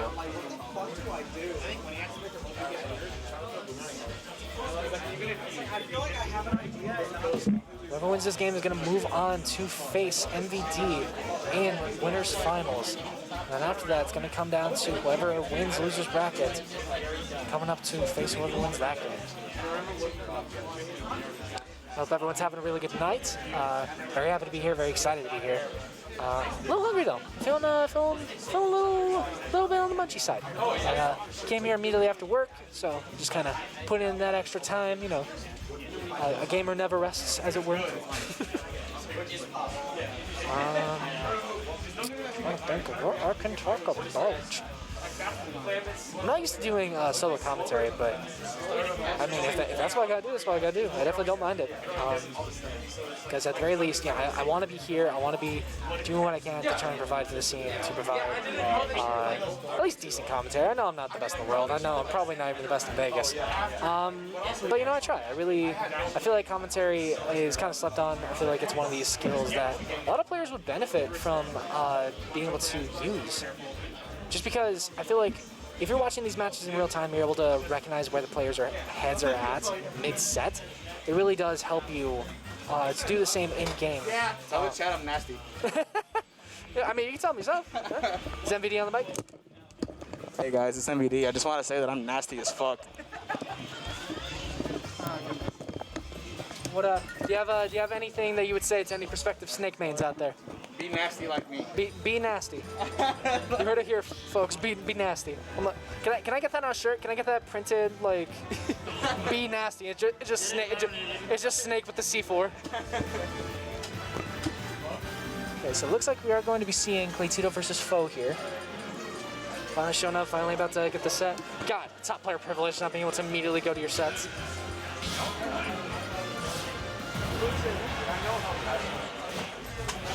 We got Sisto sitting right behind Claytito, ready to watch his master at work. So we've seen Claytito and Foe play a couple of times, and as far as I know, the set count is squarely in Foe's favor, but not for lack of trying on Claytito's behalf. And as we're seeing, he's kind of popping off with this damage right now. Foe's got him at the ledge. That PK Rocket's gonna do so much percent, not quite evening things up, but it's gonna put him coast to coast in another bad position. Ooh, that down air is gonna get that stock. Foe's kinda, I don't wanna say that Foe seems like he's off, but he's definitely not playing as cleanly as he normally does at Game Nest. Claytito seemingly looking to take advantage of that. Maybe he's a little bit frazzled because of his games with Socket Pop. Maybe he's just having an off day, who knows? Although I do believe I saw Foe playing with the 3v3 crew battle medal around his neck. So perhaps you're participating in the crew battle, he's just feeling a little burnt out, perhaps the man who is known for having limitless endurance in bracket is feeling a bit tired. That's up the forward air, tried and true. Gonna give him a little bit of percent, but not quite get a kill. Claytito kind of letting Foe get off ledge there, and Foe taking him to the other side.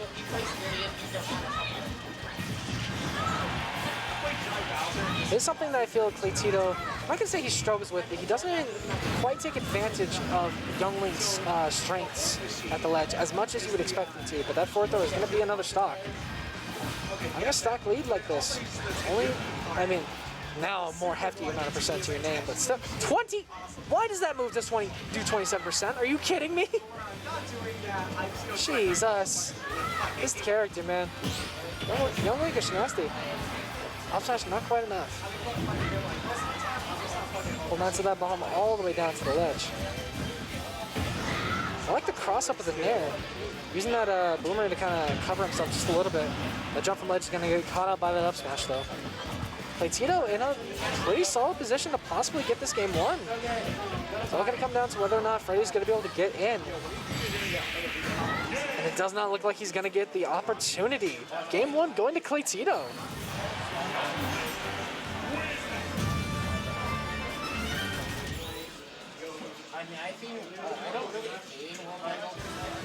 Very curious to see. Yeah.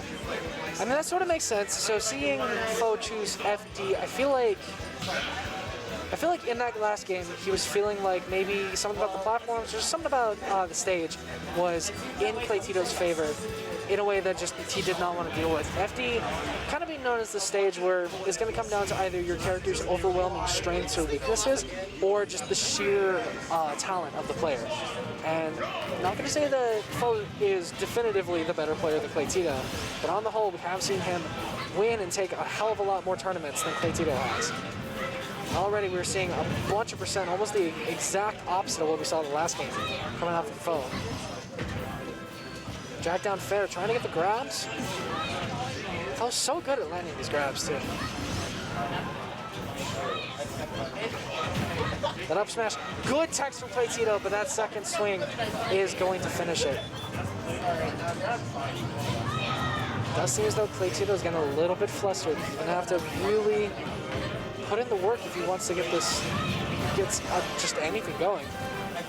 Oh, just a heads up, the first game went to Claytito.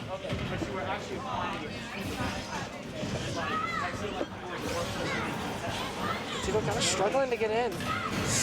Catching out that landing with the forward smash. Ooh. Foe did not like that last game. He has adapted something fierce. It's like, all right, he had you fun. Threw your boomerang. You had a good time. Now it's nest time, baby.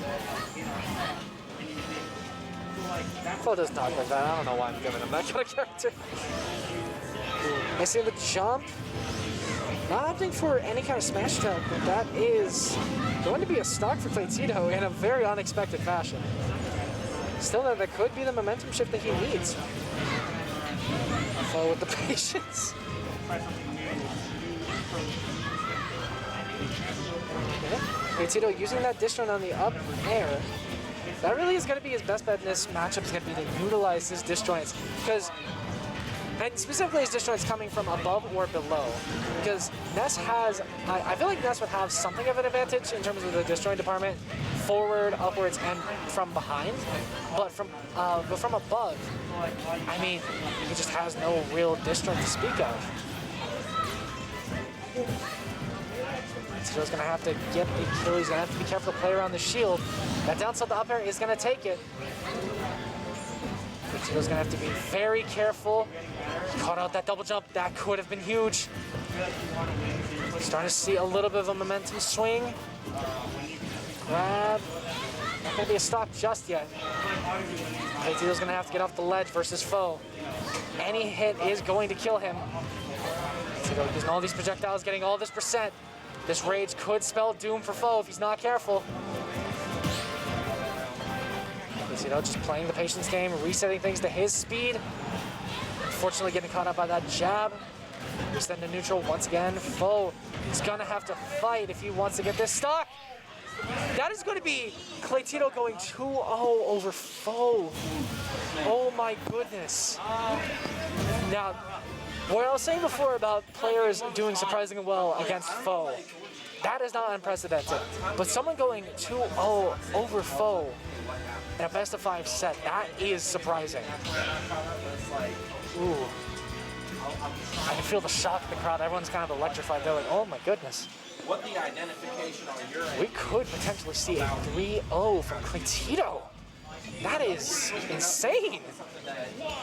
Really showing that that youngling grind has not been for nothing. So what I was noticing, all this damage. Jesus. Let's see if foe's gonna be able to get in. Isn't that really aggressively angled PK fire? Ooh, speaking of aggression, that is going to be a quick stock for foe. But I mean, we saw Claytito in such a terrible position that last game, and he brought it back so cleanly. God, this doesn't make me want to play Young League, to be honest. This character's super fun looking, which I do not say lightly, because I thought this character was lame as hell when this game first came out. Good patience from foe. Just nice, patient, slow-paced ledge shot.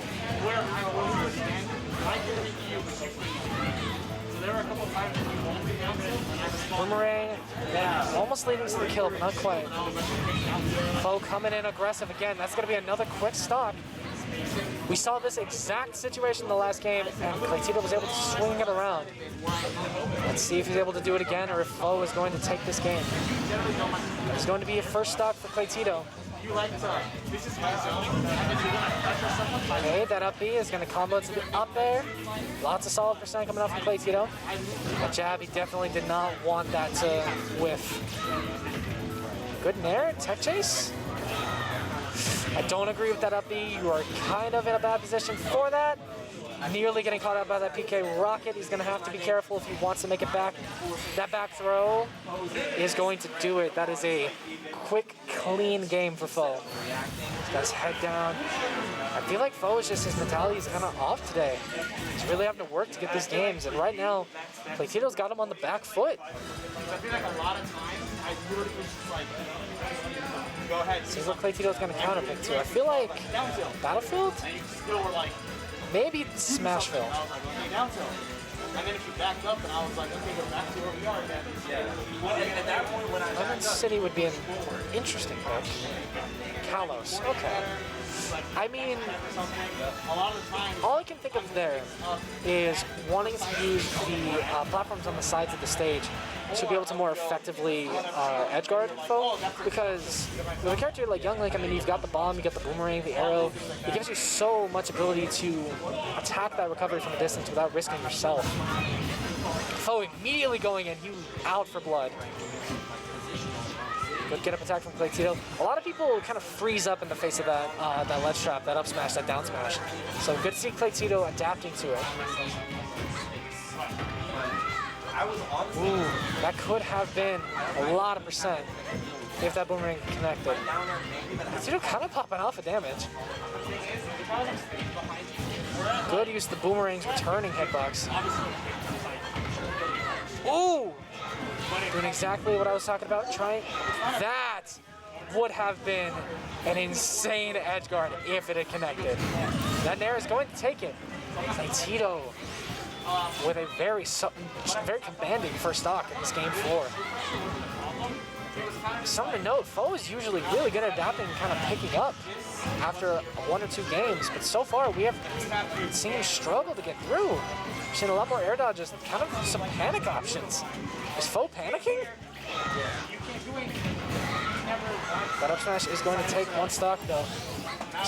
Young Link flying into the mosaic in the background. They pay good money for that, man. Kalos is a difficult region to get glassing. Come on, man.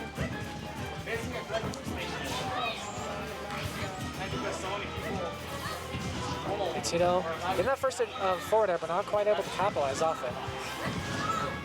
That nearly lagless up B, allowing him to punish that down smash. Nearly getting the stock. He lands his edge guard. Ooh, he's in a really bad situation now. If he loses that stock, that is going to be a huge, huge lead for Foe.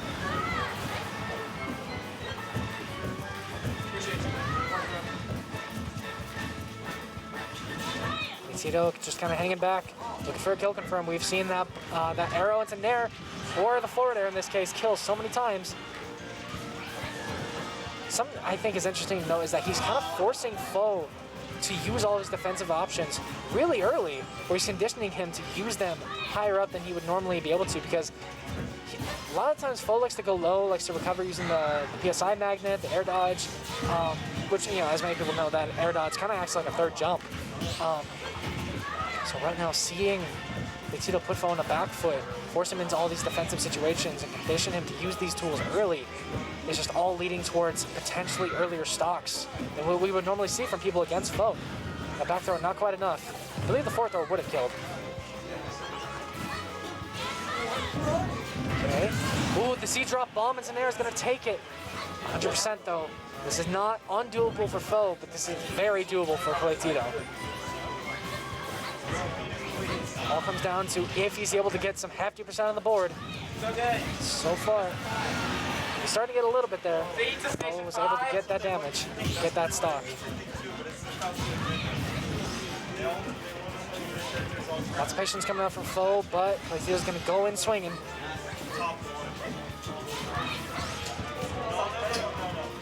Foe's playing much faster than usual. He's moving around a lot. He's not relying on just his sheer presence to get him into the situations he wants to be in. Tricky little mix up there from Foe. Ooh! Turning hitbox, nearly getting some percentage on the board for Tito. That up smash, not quite doing it. Now he's in a juggle situation versus Foe. This is going to be difficult to get out of. Foe possibly going to be able to get this game 4. Ooh, really good recovery there from Tito, but that backer is going to be a game 4. Could potentially see a reverse 3-0 for Foe. These games are crazy close.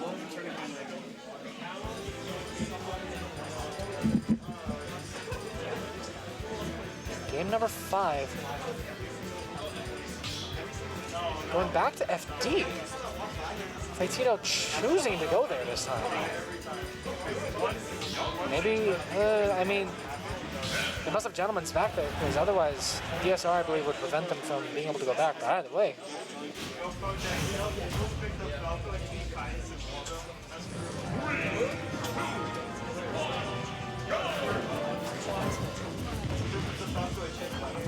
Tito just kind of hanging back. He was able to get quite a few games on this stage. By quite a few, I mean literally the one. But, you know, against Foe, that's big. Narrowly managing to miss that up there.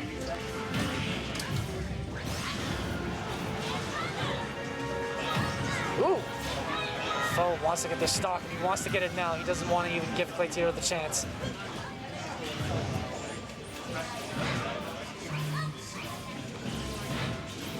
Foe is going in! He is being super aggressive with these edge guards. He does not want Tito to even have a chance to camp him out. Let's go, Clay!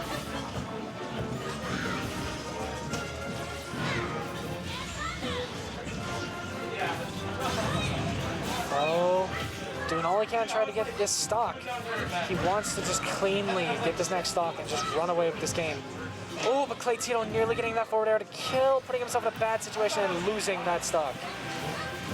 We saw him make this up game 2. Can he manage the miracle again? Can he manage to take this game and knock Foe into loser's bracket? Where's Foe gonna run away with it and face off against MVD? Not quite landing that bomb into Nair from that we saw before, but that downer lingering like hell, getting that stock. Foe kind of taking a breath, realizing he doesn't have to go ham. Rare missed grab from Foe. Ooh, all of this percent. We've seen him go for that down throw back air into Foe a couple times.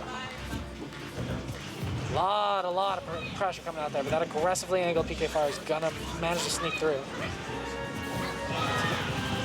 Tito catching out that jump, nearly getting that stock. Oh, I feel like both players are scared right now.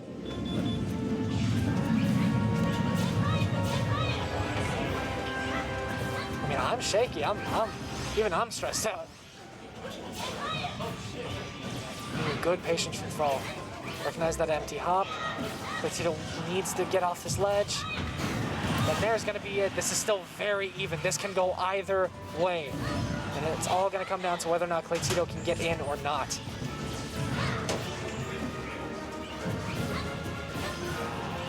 Oh, slowing things down a bit. That PK Fire could have been huge.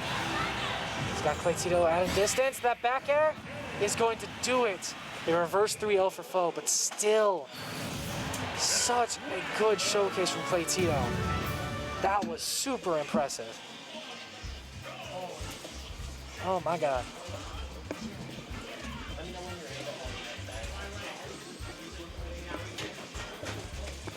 That was insanely intense. And of course, we would have loved to see Clay Tito get that. But seeing Foe rise up once again is no surprise. So I believe next up on stream we will be seeing Foe versus MVD.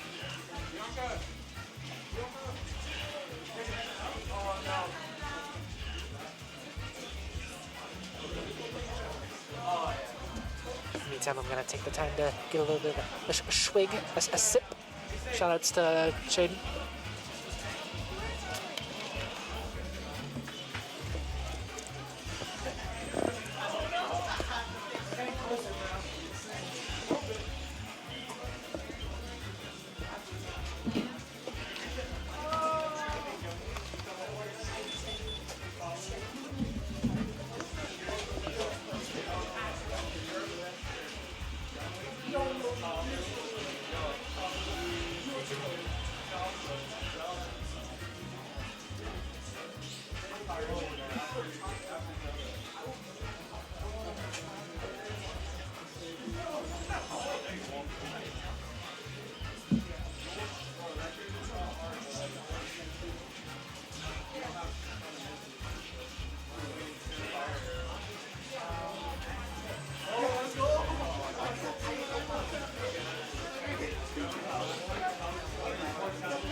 Do you want to play now or do you want to wait? If you need me now, it's fine.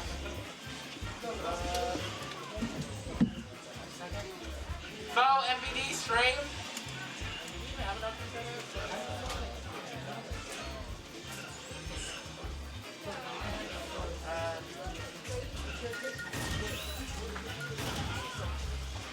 Me and you were just trying to set up. Okay, that's fine.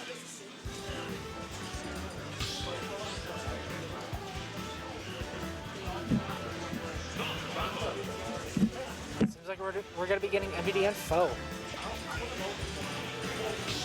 So, both these players relatively warmed up. Foe kind of struggling in those last couple games. I really feel like his mentality's off, whereas MVD has so far been showing himself to be in top form. We go game 1 on PS2.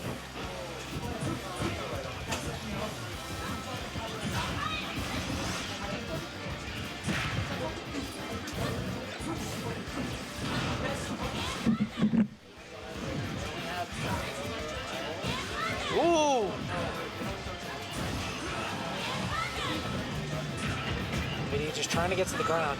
So what we were seeing a lot from MVD in these last couple games was just once he got a lead, any kind of lead, just really being able to run away with it and just use all of these explosives to catch out his opponent. But Foe, with Ness using the PSI Magnet, is going to be able to absorb and use those explosions to heal himself. But already losing that first stock. And now we're just going to have to see Foe try to catch up. Foe's been playing a lot more aggressive today than usual. And that is going to be a bit difficult to manage against MVD. All of these hits, 70%. That was a 4-hit combo. Jesus, who is this, Ganondorf? It's ridiculous. This is Ganon with projectiles. This is Ganon good. Ooh. All this pressure. And just being able to run away to center stage, just kind of get away with it.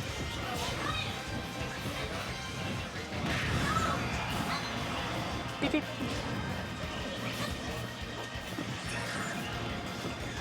Setting up a new C4. And right now, this is going to be difficult for Foe to make up, but healing almost 50% off of that grenade in C4. That's definitely going to help him a lot. And out there is going to take it.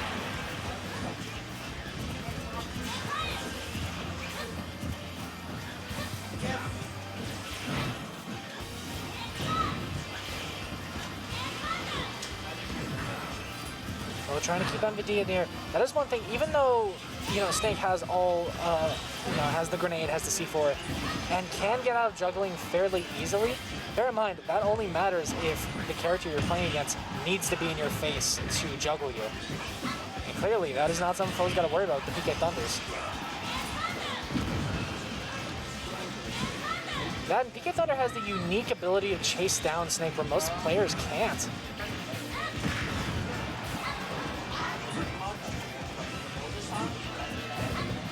Just kind of fishing for that kill. The Foe answering right back with that back throw. C4 should be detonating soon.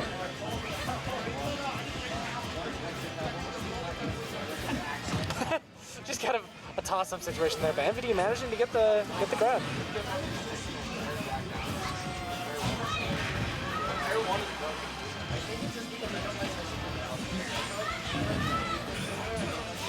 All this pressure, the same up smash ledge trap we were seeing from before.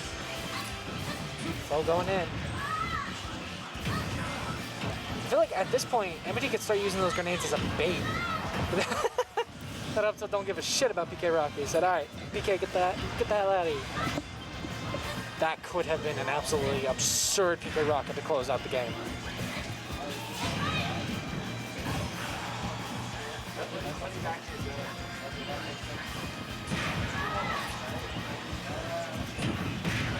MVD, just so much patience in these ledge traps. Really showing why he was one of Texas's best. And clearly still one of Vegas's best. MVD just looking for that kill confirm. But right now he's still at kill percent for Foe. Forward tilt pushing him back up the ledge. That up air narrowly not getting the kill. All because of the heavy armor.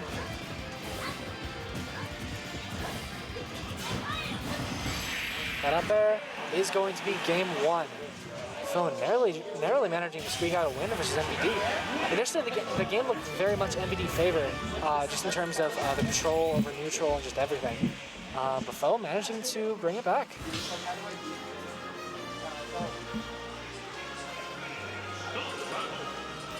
And of course, to anyone who's still here with us, thank you very much for tuning in. We're very happy to be here for you.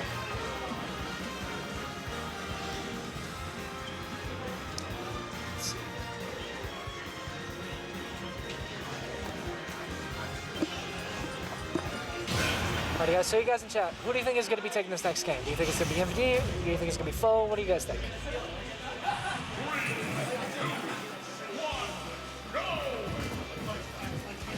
Interesting. MVD immediately opting to drop the C4 there. I feel like just kind of established some level of stage control. Because in that situation, if Foe were to get a hit and like start pushing him towards the ledge, that's something he now has to worry about.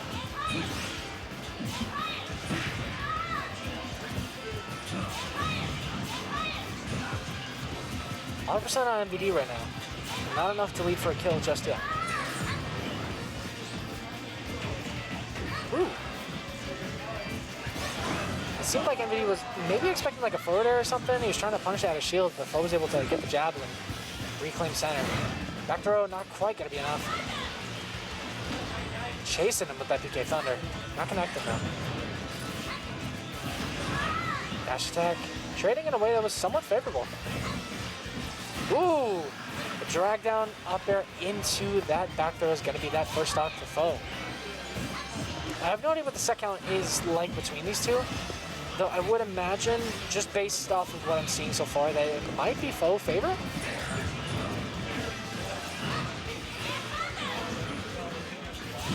Fo getting all these juggles, MVD reversing the situation for just a moment.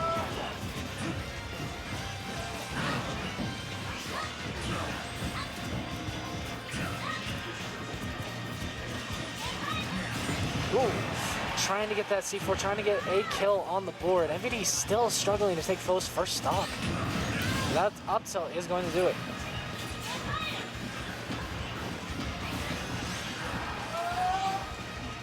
Be a very easy cleanup if Fo plays his cards right. MVD's just not going to be able to make it back, narrowly managing to not recover. Especially with a character like Snake, that's just difficult to imagine. Now MVD's really got to make up for this deficit. There's two stocks he's behind now. Whoa, God, kick the child. Don't kick the baby.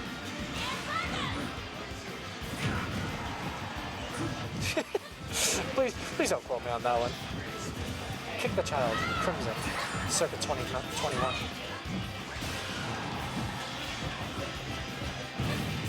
So pushing MVD. Trying to push him back off stage once more. Really seems like Fo is very comfortable in punishing these high recoveries from MVD, or just otherwise forcing him into awkward recoveries that he probably usually doesn't have to worry about. That's what's going to be it. The Snake, no pun intended, it's kind of explosive in terms of damage, so I would not be surprised if you see MVD turn around, but that is going to, of course, be assuming that he manages to get off of the platforms and get into Fo's face. That was a very late heal. That's going to be just enough to give him a JV2. Game 2.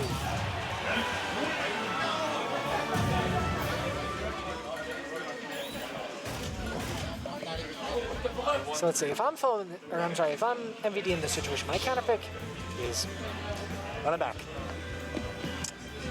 Vegas, run it back. Now that you can put on a t-shirt, that you can quote me on.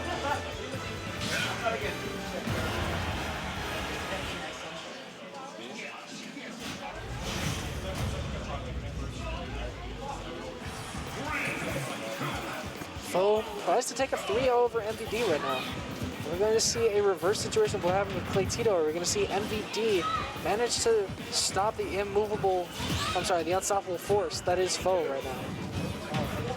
I mean, that's really kind of what it is. MVD is such a solid defensive player, and Fo is just so aggressive that it truly is the immovable object versus the unstoppable force.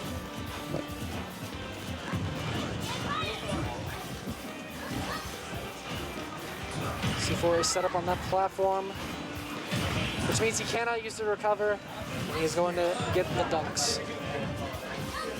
Yo, nice percent. So shout out to Pride Month. Ooh, good tomahawk from MVD. I'm surprised he has not been using that Nikita more often, especially in situations where Fo is about to go for the PK Thunder. Fo just chasing him down all the way out there. MVD doesn't want to recover high anymore. He's like, I've been there, it's scary, I don't want to. That PK rocket, barely managing to connect. Big Head said, huh?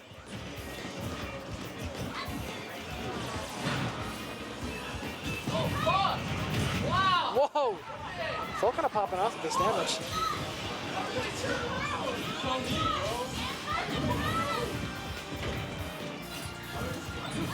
I know Fo 2 stocks up over MVD. This is, I mean, I'm not gonna say that this is looking like a wash, but what I'm saying is, ooh,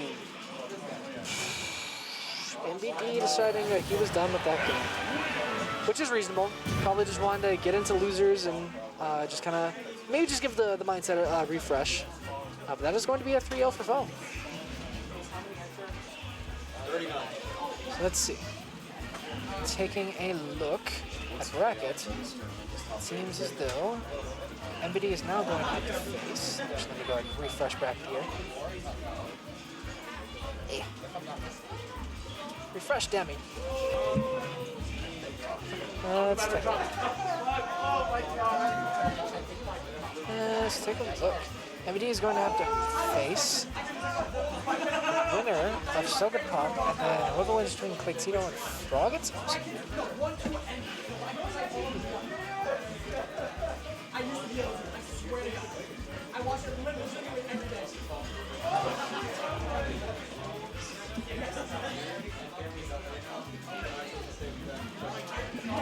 What's going on, everybody? Legendary Hero Reborn, Sweet Stank. Love that name. Zero to None. Of course, Lycan. Hope you're doing well. I haven't seen you around in a while, man. You gotta come out and compete. Gotta show us what that snake do. It is bad, man. No!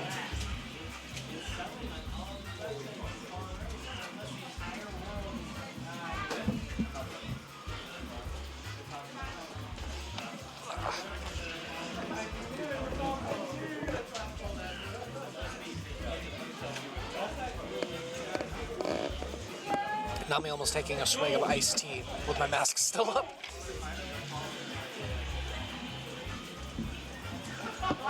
Oh, I'm not trying to.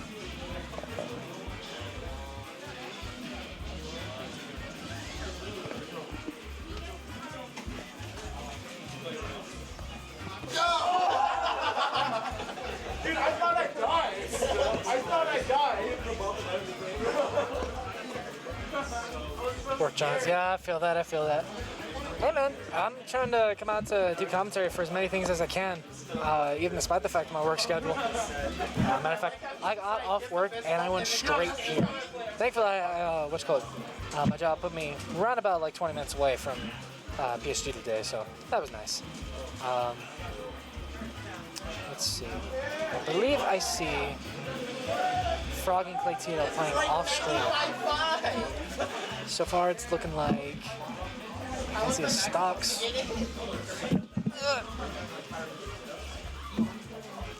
So far, it looks like it is Claytito favor.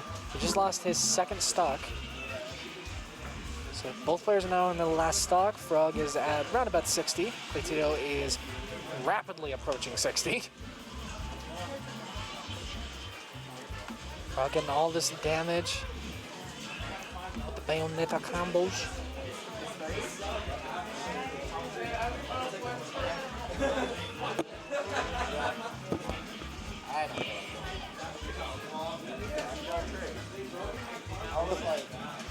Dude, Kyle, do you happen to know what the set count is between Frog and Claytito? I don't actually. Damn. No Man, what's the point of me being here if I can't commentate over your matches? Jeebus. I avoided getting food to come here and do this. That's my John. My John is Food John's. Not Papa John's though, because the day of reckoning has not come yet. Yeah. Go on. Thank you.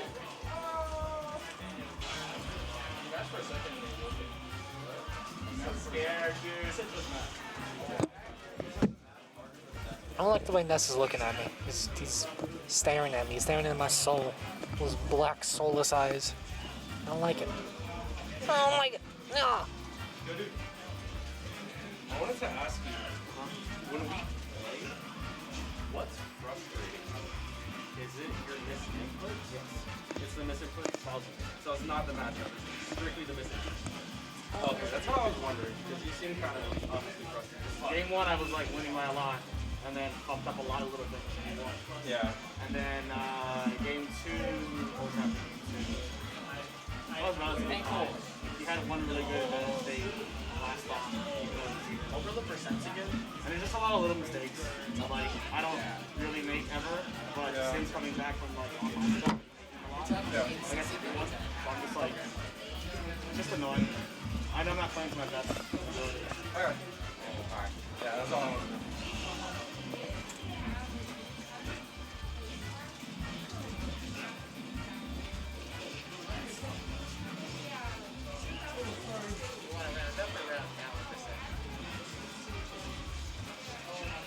Or decide what side, like, depends on my right change. No fucking way! Oh my god! Fuck.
Sigh of relief. Like No, I was just saying because the headsets hurt my ears, my big old fucking Dumbo ears.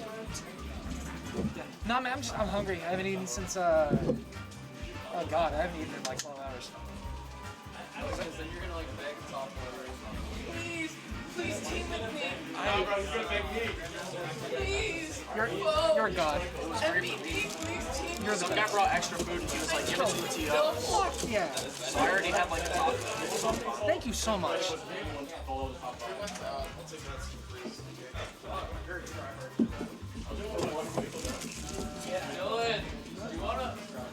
Dylan, when you're out of bracket, do you want to double money match, Koiko and...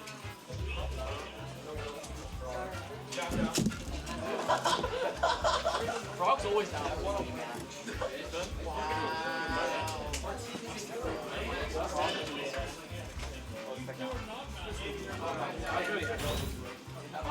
I just felt that I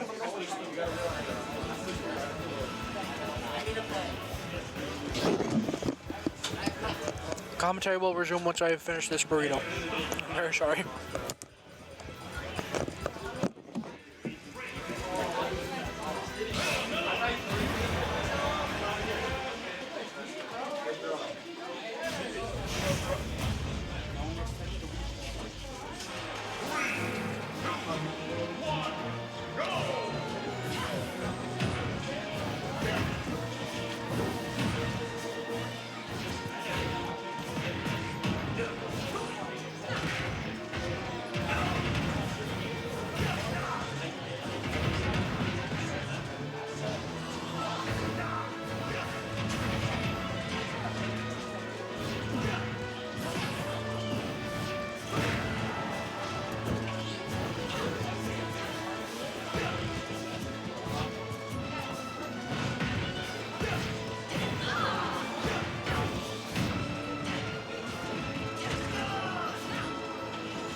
Alright gamers, we're back. So, as we've been watching for the last couple minutes here, we've been seeing Socket Pop versus Frog. Socket Pop, the man who seemingly has leveled up while out of state.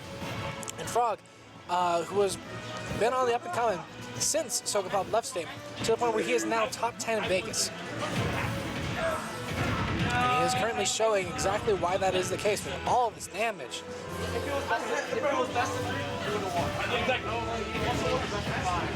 So, shout outs to Missions, the homie, for giving me a burrito. Oh my god, I have been so hungry, I haven't eaten today.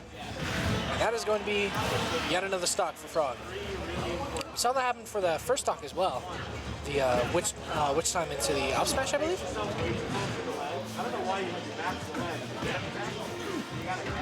It's very interesting to see how, you know, a player that's been gone for so long stacks up against some of our better players, and Sogatop's definitely no one to sneeze at right now. He's definitely playing very well so far this tournament. And he's made it to the loser semis, which is more than I could say for myself ever having made. But still, he's got to put in a little bit more if he wants to get this game over Frog. Right now, that is going to entail just getting this next stop. Whoop.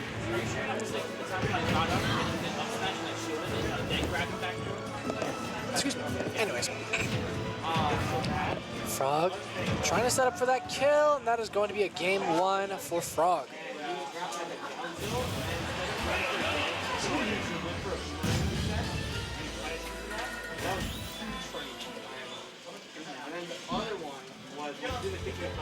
So it's a game 2. Looks like they're going to PS2.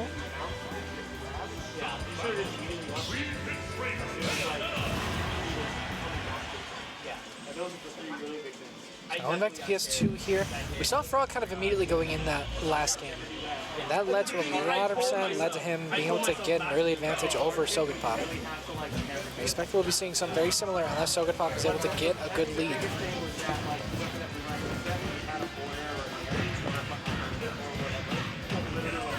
Frog going in with all of this damage. Almost 80% off of one neutral win. The thing that you say that's a problem, and I completely agree because I know the boomerang it was pure muscle. And I knew that. I drew it, I was like, fuck, and then, I was big. I was like, uh-oh. And then you get fucking, and I hold myself up there, always up there. You know what I mean? Like, Good use of the witch was there to fire the volleyball back. Because as far as I'm aware, the entire time that volleyball is bouncing, it is an active hitbox. Good reads coming out from Socket Pop to get that first stock for this game. And I'm not sure if this is a best of 5 or not. I feel like it would be. But we'll have to see how it goes.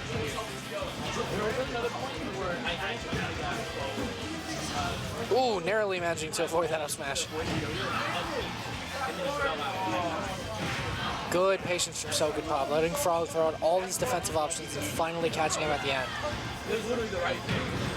Back air, not quite enough.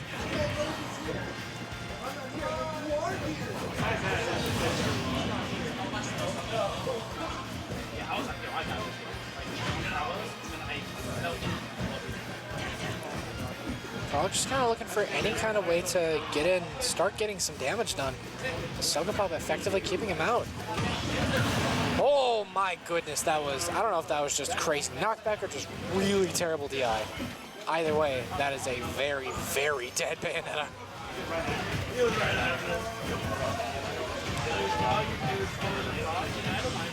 Frog going in, pushing him towards that top Blastzone, getting the kill. I'm not sure if, that's just sus DI coming out of both these players. I don't even know what to say about that. That was just, ugh. Gross. Socket Pop using this character's insane ledge game to his advantage. Waiting out. That up smash could have been devastating. Because that up smash, the tipper, I believe, is either around as strong or just as strong as Marth's tipper up smash, which, I mean, it's Marth.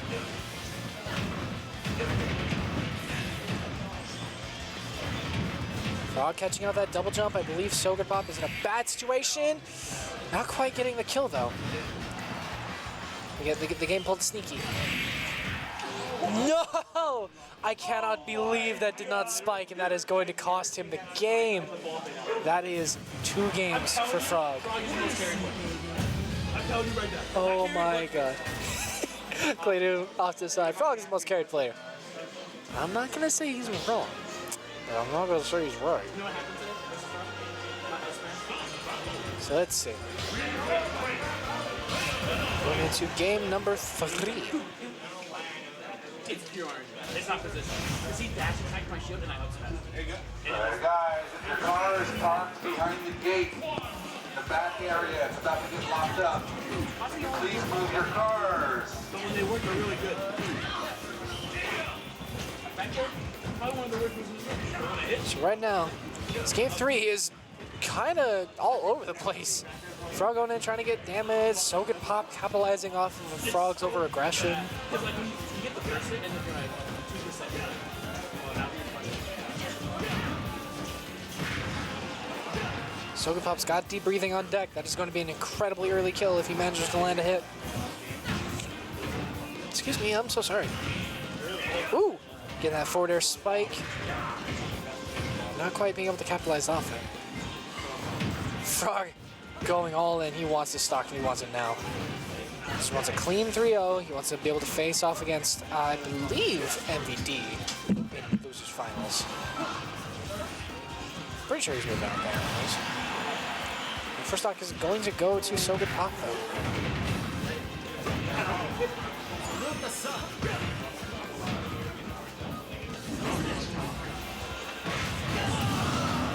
There's going to be a stock for Frog. Ooh, Frog trying to get some crafty resets there. He wants all of that damage. Most likely also to outlast that deep breathing.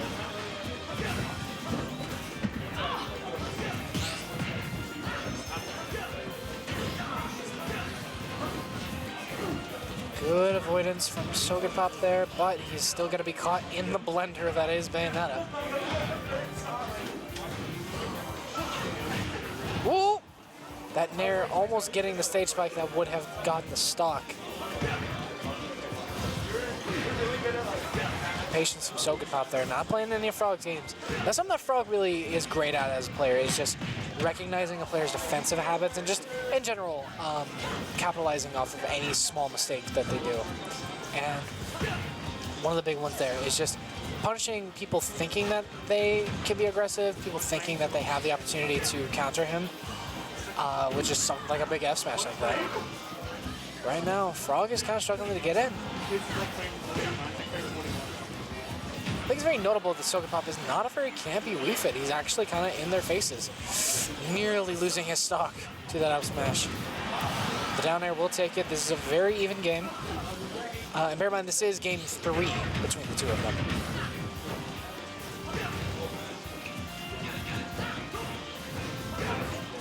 All Frog needs one more game to get this, where Sogan Pop has to reverse 3-0 Frog if he wants a chance at making it. Narrowly avoiding that ledge trap, it gets caught by the witch twist anyways. There's just kind of nickel and diming. Frog has got the platform, he's got the hits, and that is going to be game 3. That is going to be 3-0 for Frog. That's going to be it.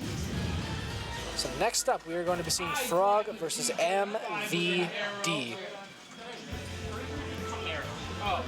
Now, just off a stream earlier, I heard Foe and MVD discussing their set, and MVD was saying that he was frustrated because of misinputs that he was constantly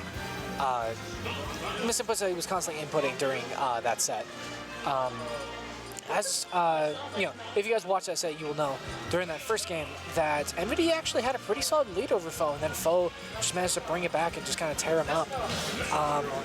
So I think this is really going to come down to, is MVD, like, does MVD have his mentality back in check? Is he not going to be worrying about the misinputs as much?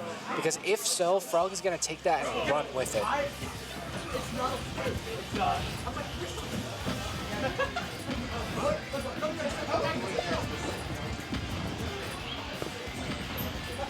MVD just throwing out all of these projectiles, all this pressure.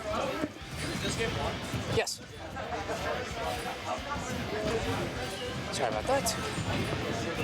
So far, not a whole lot of percent to show for it, but Frog just showing incredible patience in the face of all of this. I don't want to call it spam because it is spam, but it's calculated spam. It's like, you know, it's like you went to the store, you bought a couple cans of spam, but like you bought exactly as many as you needed to make your sandwich, you know. MVD ate a lot of percent during that brief little exchange, mostly due to all those grenades exploding in his face. Which, for better or for worse, is something that both players are going to have to deal with. That C4 is... I was a little concerned about that. That up tilt the back air, tried and true, is going to be the first stock in Frog's favor.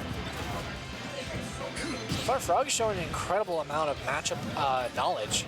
Just so much patience coming out from him. He even using the grenade pull timings to his advantage. Here we are seeing all this damage once again. He's got a potential for a ledge trap here. Bat within barely saves Frog from that Nikita. That up tilt is going to take yet another stock. He's like a damn scythe the way it'd be reaping stocks.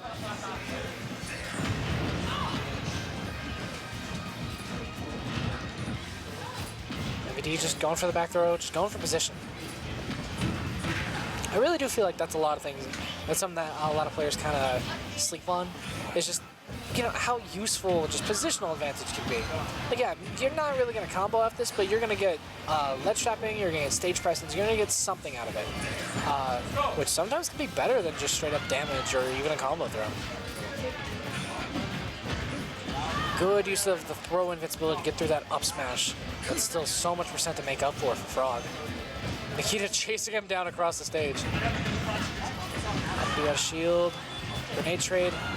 I mean, at this point, Frog doesn't mind taking the damage as long as it doesn't kill him. But MVD needs to be careful because Frog can very quickly, very easily take a stock just like that. Ooh, that up smash is going to be a stock for MVD though, so very even game so far.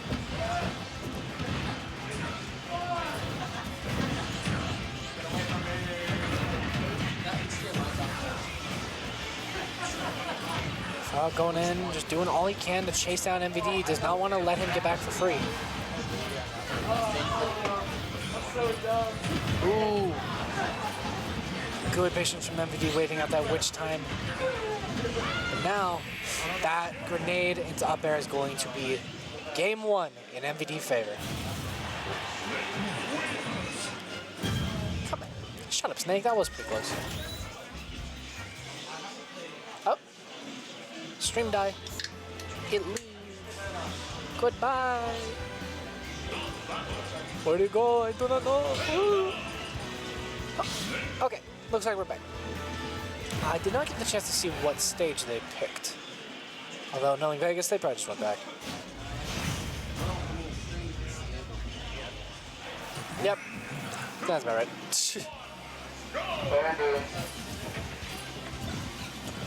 Alrighty. So in this game too, I feel as though we're going to see Frog kind of taking it a little more easy, but also maybe being a little more cautious around those grenades. Because last game he was kind of just going in despite the grenades, and it was doing a little bit of work for him. It was helping to rack up percent pretty quick, especially because of MVD pulling grenade disadvantage. Ooh, that was a lot of pressure on that shield.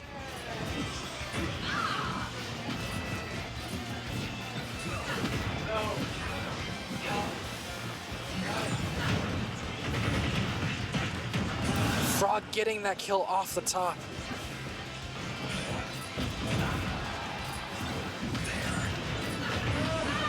Ooh. Oh my goodness. The grenade that was on the platform managing to turn a disadvantage state into an advantage. Frog going just a little bit too hard. Oh my god, that was 2 grenades. Instant 46%. God, what doesn't this move do? It breaks out of combos, it does combos for you, gives you combos out of your opponent's combos, does mad damage, it kills. Good patience from Frog, just rolling through all that nonsense. I like the idea behind the witch time. But against a character like Snake, Snake's not really going to be rising from ledge with an aerial outside of maybe narrowed down air. And MVD really has not been going for that often. Ooh, that could have been a huge thing. That could still be huge. That is going to be yet another stock for Frog. But we saw MVD turn around immediately, and once again, we see him do it again. Once again, we see him do it again. I'm good at grammar. Hey, I want to be a writer. Isn't that fun?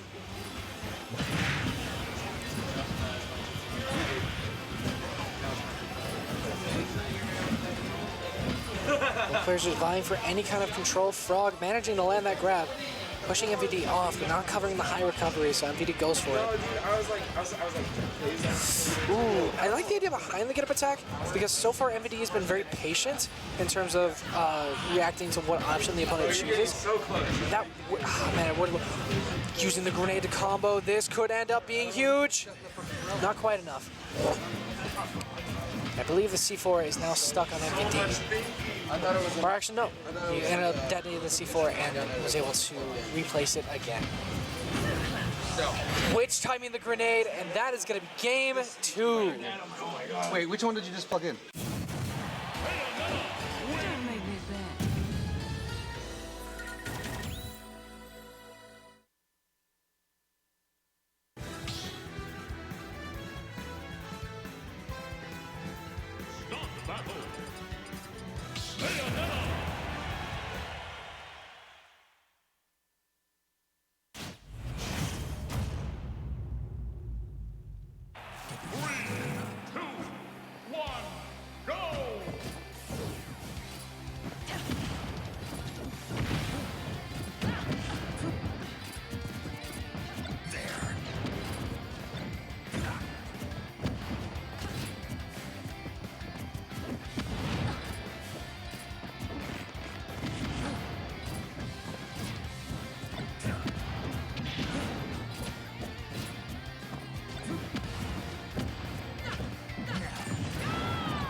Something to bear in mind, though, is that Bayonetta is incredibly light, and so for as useful as the grenade trades are for Frog right now in terms of dealing quick and fast damage, quick and just solid damage, they will also be pushing him steadily closer to kill percent, and Snake can kill a hell of a lot easier than Bayonetta can. Ooh, that up tilt to back air, didn't quite get the sweet spot. Ooh, the down air, probably trying to beat out an up tilt if it came out. Nikita is going to be coming down. Oh yeah, so like Eastern and like Sunrise Heights, around there, there's a lot of food. Good stuff from Frog there, just all that patience, waiting for MVD to land and get that forward throw to kill. But that up smash is going to do it. MVD does not like to be in a stock deficit. He's like, all right, okay. I understand that you want to win. I understand that you feel like you deserve this. However, you are going to have to fight for it. Hand over that stock.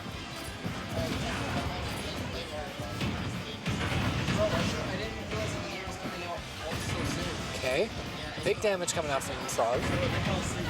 But is he going to be able to get a kill? Right now, he's in a position to possibly get one. Going all in on these grenade trades, trying to get something. That down air, catching MVD out of shield. Could end up seeing a very solid stock from Frog. What a witch time. Countering that Cypher, which is something that honestly, that's really smart because a lot of people just either get hit by that Cypher or just let it go. The Frog was like, all right, no, we're gonna actually take advantage of this. Going into game 4.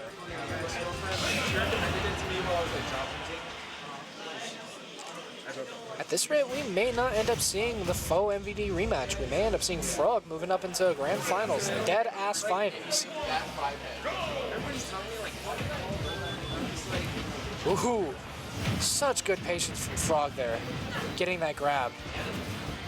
Getting a solid 40% off of only a couple moves. Of course, with the added benefit of all those grenades. Definitely seems like he's trying to run away with this game. MVD trying to slow things down a bit. Use all these huge, powerful hitboxes to keep Frog out of reach. All right, he's got that C4 on the platform. Frog kind of struggling to land, catching that up air for his troubles, and that is going to be one stock.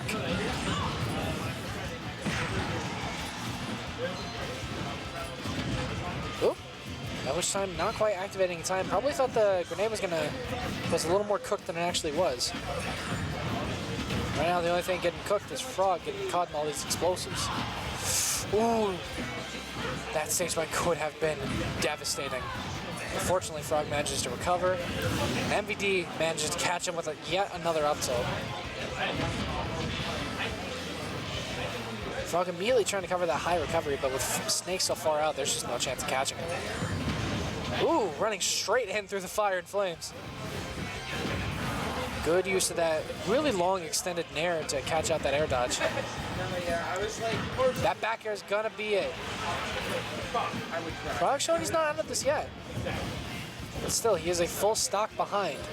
Against a player like MVD, against a character like Snake, that is not a deficit that you want.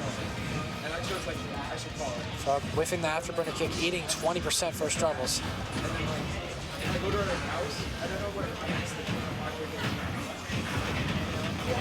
Frog going in, he wants to stock.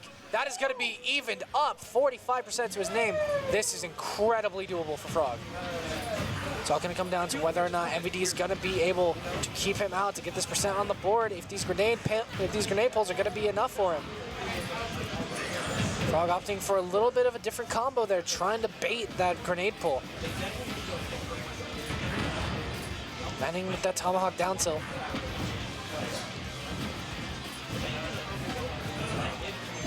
MVD just kind of struggling to find a place. Frog struggling to get in. Ooh, he wants that up tilt. That will absolutely kill at this percent. Frog has to be careful if he wants this game. MVD gets that forward tilt. So Nikita. Patience from MVD, just holding center stage. Doesn't want to overcommit. Because he knows that if he loses this game, it is right into third place. C4 narrowly missing 150% on Frog. If he's not careful, he will die, but MVD may have just cost himself the game. Narrowly managing to avoid that kill from the grenade. Ooh, using the extended version of that forward smash. Up tilt to the back air. That is going to be game 4 to Frog. That is going to be a clean 3-1. Frog will be moving up to grand finals, dead ass finals. And MVD will unfortunately be getting third place. But still, I think, I don't know, man, like, I feel like, because I don't know the set count between these two players, so I can't speak to whether or not Frog normally wins over MVD or how this goes. But I will say, it definitely seems like MVD is just kind of in a rough place mentally over the course of this tournament. So, I don't know, everyone has an off day. Everyone just needs to, you know, have the ability to take a deep breath and just kind of approach it again from a different angle another day. By the way, props to Frog. Props to MVD for getting third. I mean, that's still nothing to sneeze at. That's better than most players in Vegas will ever see in their lives.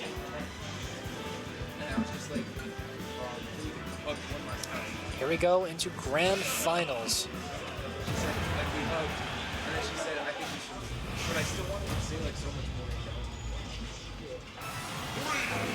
Now, I believe we saw Frog and Foe play just last weekend on Sunday for Game Nest.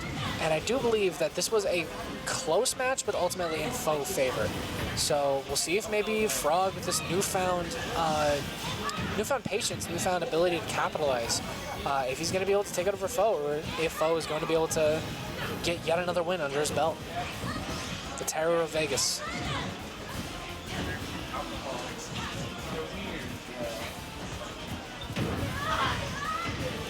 Frog going in, starting to get a little bit percent, opting for nothing crazy, just something short and sweet. Ooh, and he lost his jump. Okay, I was gonna say that could have been a massive combo for Frog, but that forward air, such a huge destroy, managing to beat afterburner kick and send Frog straight to the Blastzone. Blastzone. Anyways, kind of surprised that we're not seeing Frog opt to kind of B-reverse that up B. I'm sure he wouldn't snag ledge, but still, that would be enough to force foe out. Kind of put him into a bad edge guarding situation, whereas right now, Frog is just stuck trying to even get back to center stage, much less not get his stock taken. Looks of things. This might be very dangerously in foe's favor. That Witch Time is going to confirm a kill, though. We saw Frog in a very similar situation to this just last game. So we'll have to see whether or not Frog is able to continue his rampage, or if foe is going to tear him up. Ooh, really solid edge guard from Frog, and suddenly we've got even stocks.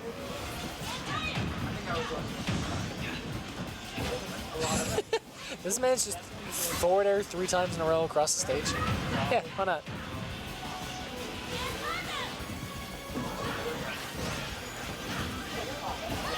Foe managing to steal the ledge back from Frog.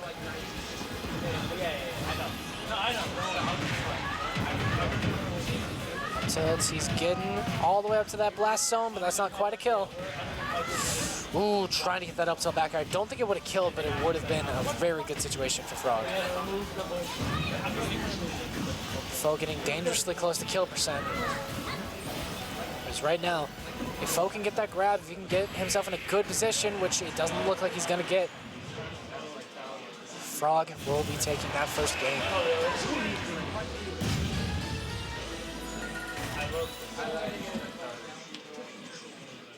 I'm Frog 5'10". I'm Frogger 5'10". What does that mean? I don't know that. 0 to none. Explain. I don't get it. I am but a humble dummy, humble doofus, if you will.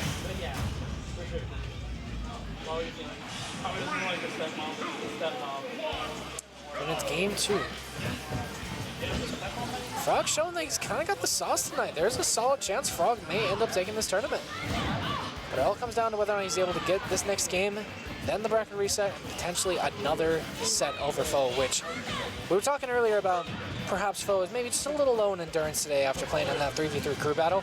But, I mean, playing against anyone in a grand final set is exhausting.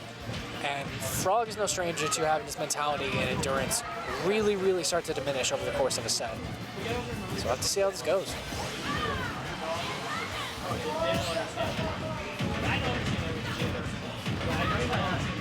All this percent, not quite a stock.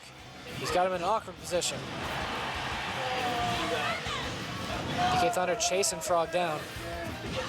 Foe doesn't even want to give him the chance to take the stock this time. Dash attack is going to do it. Dash attack killing. As I know that Foe is desperate. Just immediately pushing him back to the ledge. He does not want to deal with Bayonetta in neutral. Much less Bayonetta edge guarding, but unfortunately it does seem as though he is going to lose that stock. And I'm a firm believer that if you have the techs, if you believe in your ability to land those techs, and you see an S that's just a little too far out, just take the hit. Just take it, tech it, and you'll be fine. Because if you get hit by the PK rocket, that'll half the distance that Ness travels. But even despite that, Foe currently tearing up Frog 150% to none. That Nair almost killed him. That was a sour spot backwards hit. Did he just drag down Ferret? I was gonna say, did he just kill off that? Foe would find a way to kill off that. That dash attack again killing. Sisto, carry. Ooh, trying to get that stock. He just does. I kind of want to see Frog pop off in these games. I want to see Frog really give Foe a run for his money, because it's not often we see that. Ooh, the Witch Time. Could this potentially be a stock? Not quite. Fo's gonna put him back off stage yet again.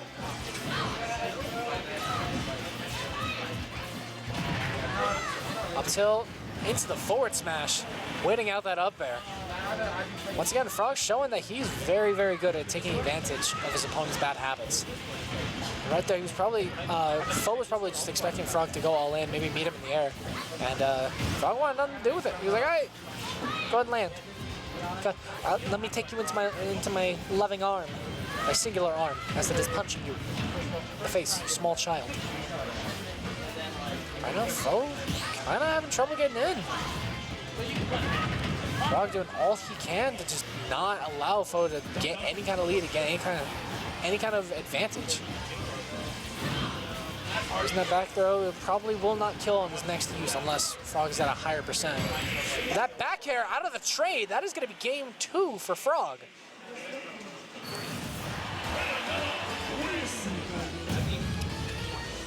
How's it going? How's it going, Ben? How's it going? How's everybody going? You going? I'm going. No, I'm not going. I'm staying. I'm chilling. He meant to do that. Yeah, probably. Frog's very good at reacting to situations like that. Steve? I don't have the eye. Interesting.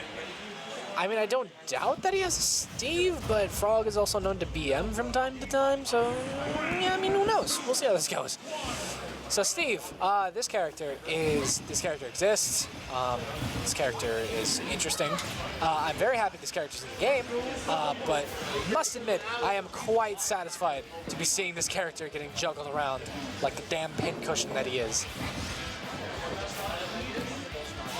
I'm seeing some reaction from chat. I believe the Steve may have a history to him.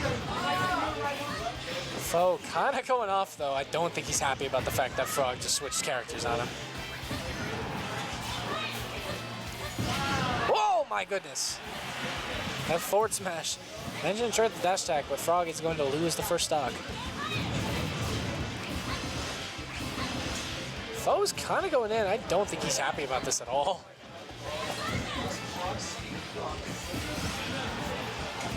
So forgive me if I'm like dumb, I have not really played against Steve. I haven't played Steve much. I thought I just saw Frog do back air, but with the sword. As far as I know, the forward air and back air are pickaxe exclusive moves. So I don't know. I mean, even if Frog does live to regret this choice, I mean, it might pay off. He might just be doing it to BM, might just be using it to get into Fo's head, upset him a little. Because Lord knows this character can be frustrating.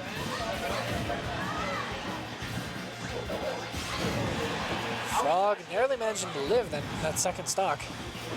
Getting juggled around. Running with that forward air. It's not quite enough to kill, but that nair will do it. He's got Diamond Tools on deck, so much higher damage, much stronger knockback now. Diamond Axe, up tilt. Those ladder combos are so crazy scary. I wonder if you can SDI out of them. SDI out of them. Using the TNT. I like how you use the lava to instantly detonate the TNT there. That up smash does scoop, but not quite enough there. Using the minecart to beat out that aggressiveness. The minecart is invincible, but Steve is not. That forward air is going to do it. Hey, yo, you playing Minecraft. Ooh, okay, big damage. Big McThinkies.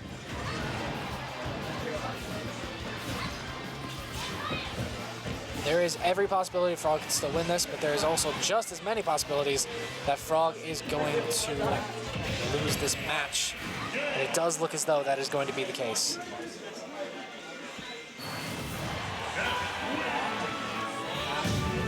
Still though, all things considered, considering that was a secondary, and Fo was kind of having a rough time there.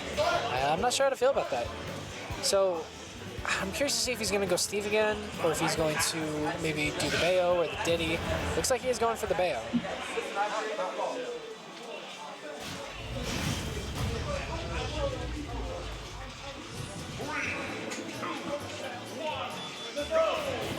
Going to Yoshi's story this time. So, or I'm sorry. Yeah.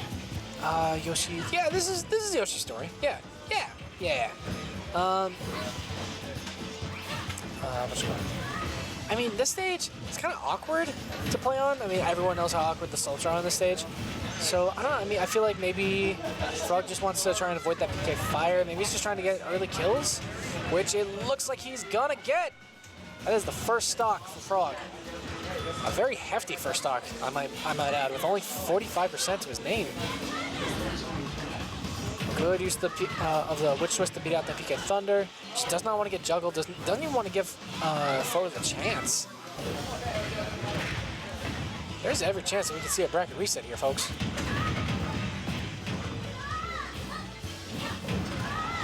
Very aggressive Frog. Whoop! Barely managing to sneak past that PK Thunder. Almost dying to that back air yet again. Whoa! But that PK Rocket is going to be a dead Witch.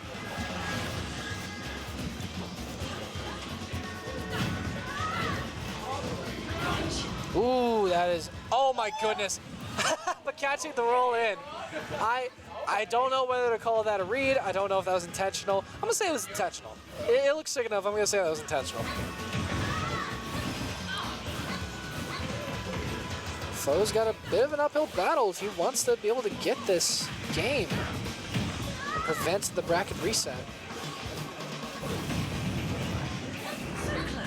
Ooh, Fort's out. Getting Witch Time, doesn't quite get a big punish off it, but Foe is not at a disadvantage yet. Ooh, trying to read that air dodge. There was an air dodge, but just wasn't quite the right direction. Wasn't what he was expecting. Foe in a rough spot. Ooh, that nair trading with the forward air. That back air is going to do it. That is a bracket reset.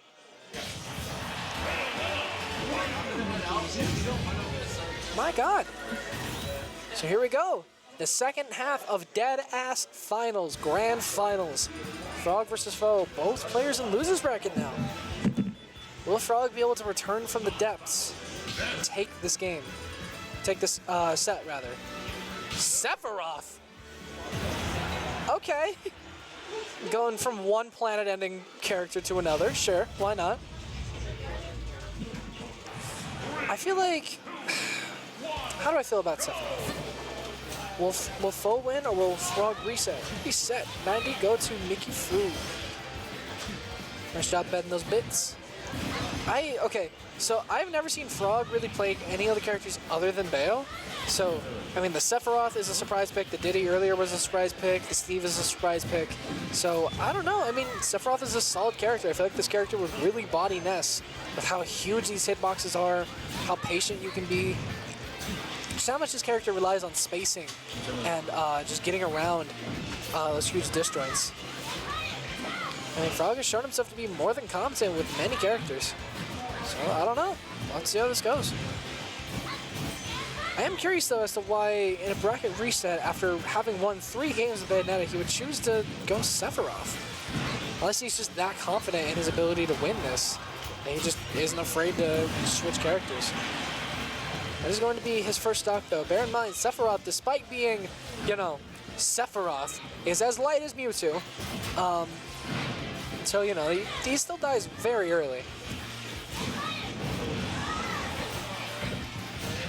Frog just looking for any kind of way to get this kill. Possibly looking for a back air. Maybe an Octo Slash? Nope. Ow. Don't mind me, just smacking myself in the face with the mic. Anyways. Okay, one wing is on deck. A lot faster, got an extra jump. Ooh! The Scintilla nearly managing to get that kill, but Foe managing to break through it. Not sure about that up tilt, just because, I mean, that up tilt's not very well known for its ability to hit at all. I like the idea they're trying to reflect the PK Flash and catch out Foe, but it's still not quite enough. Foe just kind of was like, alright, I'll just walk up on you. Frog still got the wing on deck, but if he's not careful, could end up losing it. Either to losing the stock or just... That was an interesting situation. Foe unintentionally saving Frog and costing himself his own life. Yeah, PK Thunder tail. That doesn't matter. Back throw will do it. Well, kind of slowing it down. So I'm not sure about this counter pick to Sephiroth. It's I want to say it's BM. I feel like it's BM. And speaking of BM, JV3. Okay, go off, foe. Show him the business. It's like, all right, get serious. The angel clearly ain't working. You got to bring out the demon. You got to bring out the witch. Back to Yoshi's story.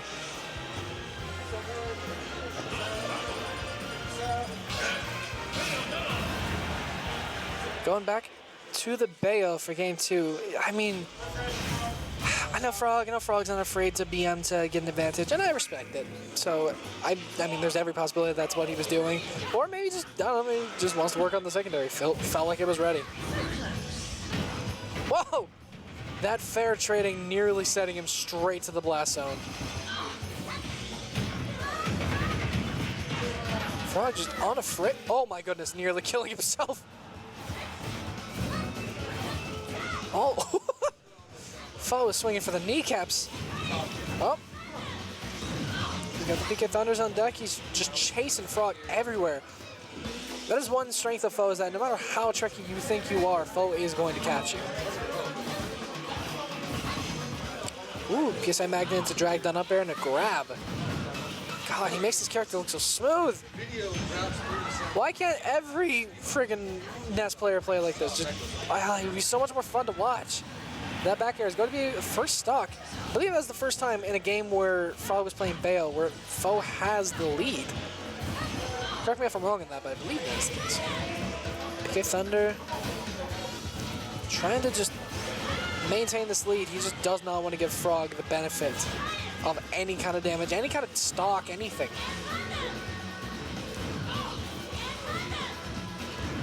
Ooh, that PK Rocket nearly coming through to seal the deal once again. Surprised we didn't see a back air there from Frog.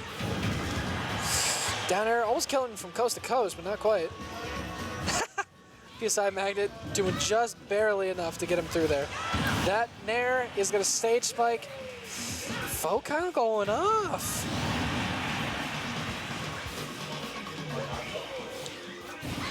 Are we finally seeing the adaptation from Foe? Has he had enough of Frog's nonsense? PK Fire. Using the Thunder to kind of waste those jumps, waste his ability to make it back. Lifts a grab. But that's not going to matter too much because already he's got Frog back on the ledge. That PK Fire has been doing works. That PK Rocket is going to take him to the moon. Umbral Witch my ass. That's going to be a game 2 for Foe.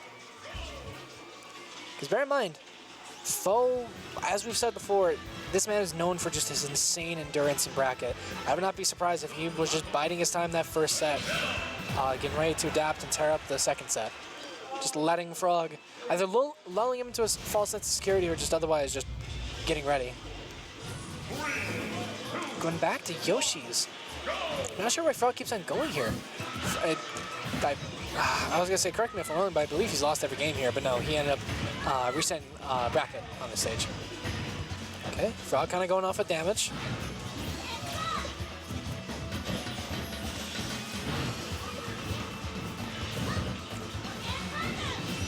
Ooh, that was super smart. Falling through the platform and then using the tail of PK Thunder to kind of like force Frog into that bad situation with Bat Within. Okay, Frog pushing him coast to coast. Very much wants to get a lead in this game. Especially after those last two games, you don't want to give Foe any momentum, and so far, Foe is proving to be almost unstoppable. But he did reset the bracket. Frog does stand a chance still, but it's going to come down to either a reverse 3-0 or some kind of shenanigans. That back throw is going to be that stock, and something about Frog that I find interesting is that Frog has kind of been shown to be a player that kind of caves in the face of I don't want to say better players, because that's not quite what I mean. More so just caves in the face of players that he knows he is like ranked around, starting to get some kind of a lead on him. We've seen him play against Grandmaster and Ven many times, and he'll be doing very well in the earlier games, and then when it finally comes out to closing the set, he just kind of struggles, kind of flounders a bit, and so far that kind of seems like what we're seeing against Foe. But Frog does seem like he's trying to start bringing things back even. He's not in too much of a deficit currently. They are still in the same stock. Forward are not quite fully connecting, but this is going to be a little bit of damage for Frog. Foe answering back with that fair, pushing him back to center. Ooh, that back air probably would kill at this percent with how light Bayonetta is. Smash narrowly whiffing. Ooh, Frog getting that read, and that is going to be yet another stock, finally getting a lead in these games. Foe, hungry like a shark, coming through, trying to get that stock.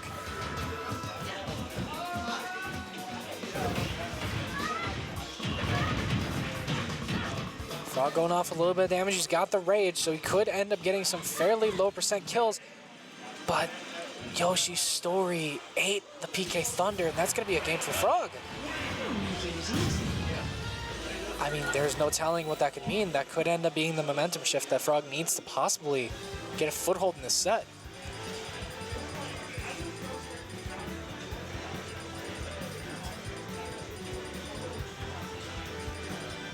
Let's see. Looks like they're going to Kalos.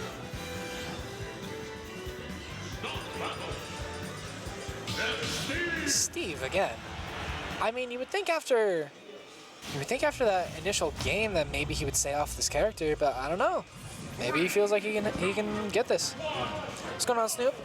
Happy to see you. Okay, using that wood axe, already trying to just get some big damage on the board. And Frog really does like his ladder combos, doesn't he? Just trying to get out of there. That fair immediately spiking. He said, nope, none of that. Back to the Blastzone with you. I love specifically the Scottish Steve as well. Ooh. That hammer does so much shield damage. Although I find it interesting that Frog is not playing like the typical Steve player. Like, he's not really camping out. He's not really like building and laming anyone out. He's just kind of going in and using the character's gimmicks to his fullest advantage. I mean, granted, I guess a player like Foe, it's kind of difficult to try and camp him out anyways, but I mean, Steve is kind of known for being oppressive when it comes to that. A forward throw. Got the TNT ready to go. Kills himself with the TNT. Yeah, okay, sure. Why not? I mean, I suppose.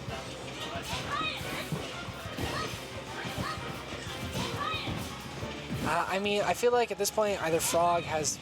I mean, maybe he chose the Steve just because he's kind of given up, because he really looks like he's struggling this game.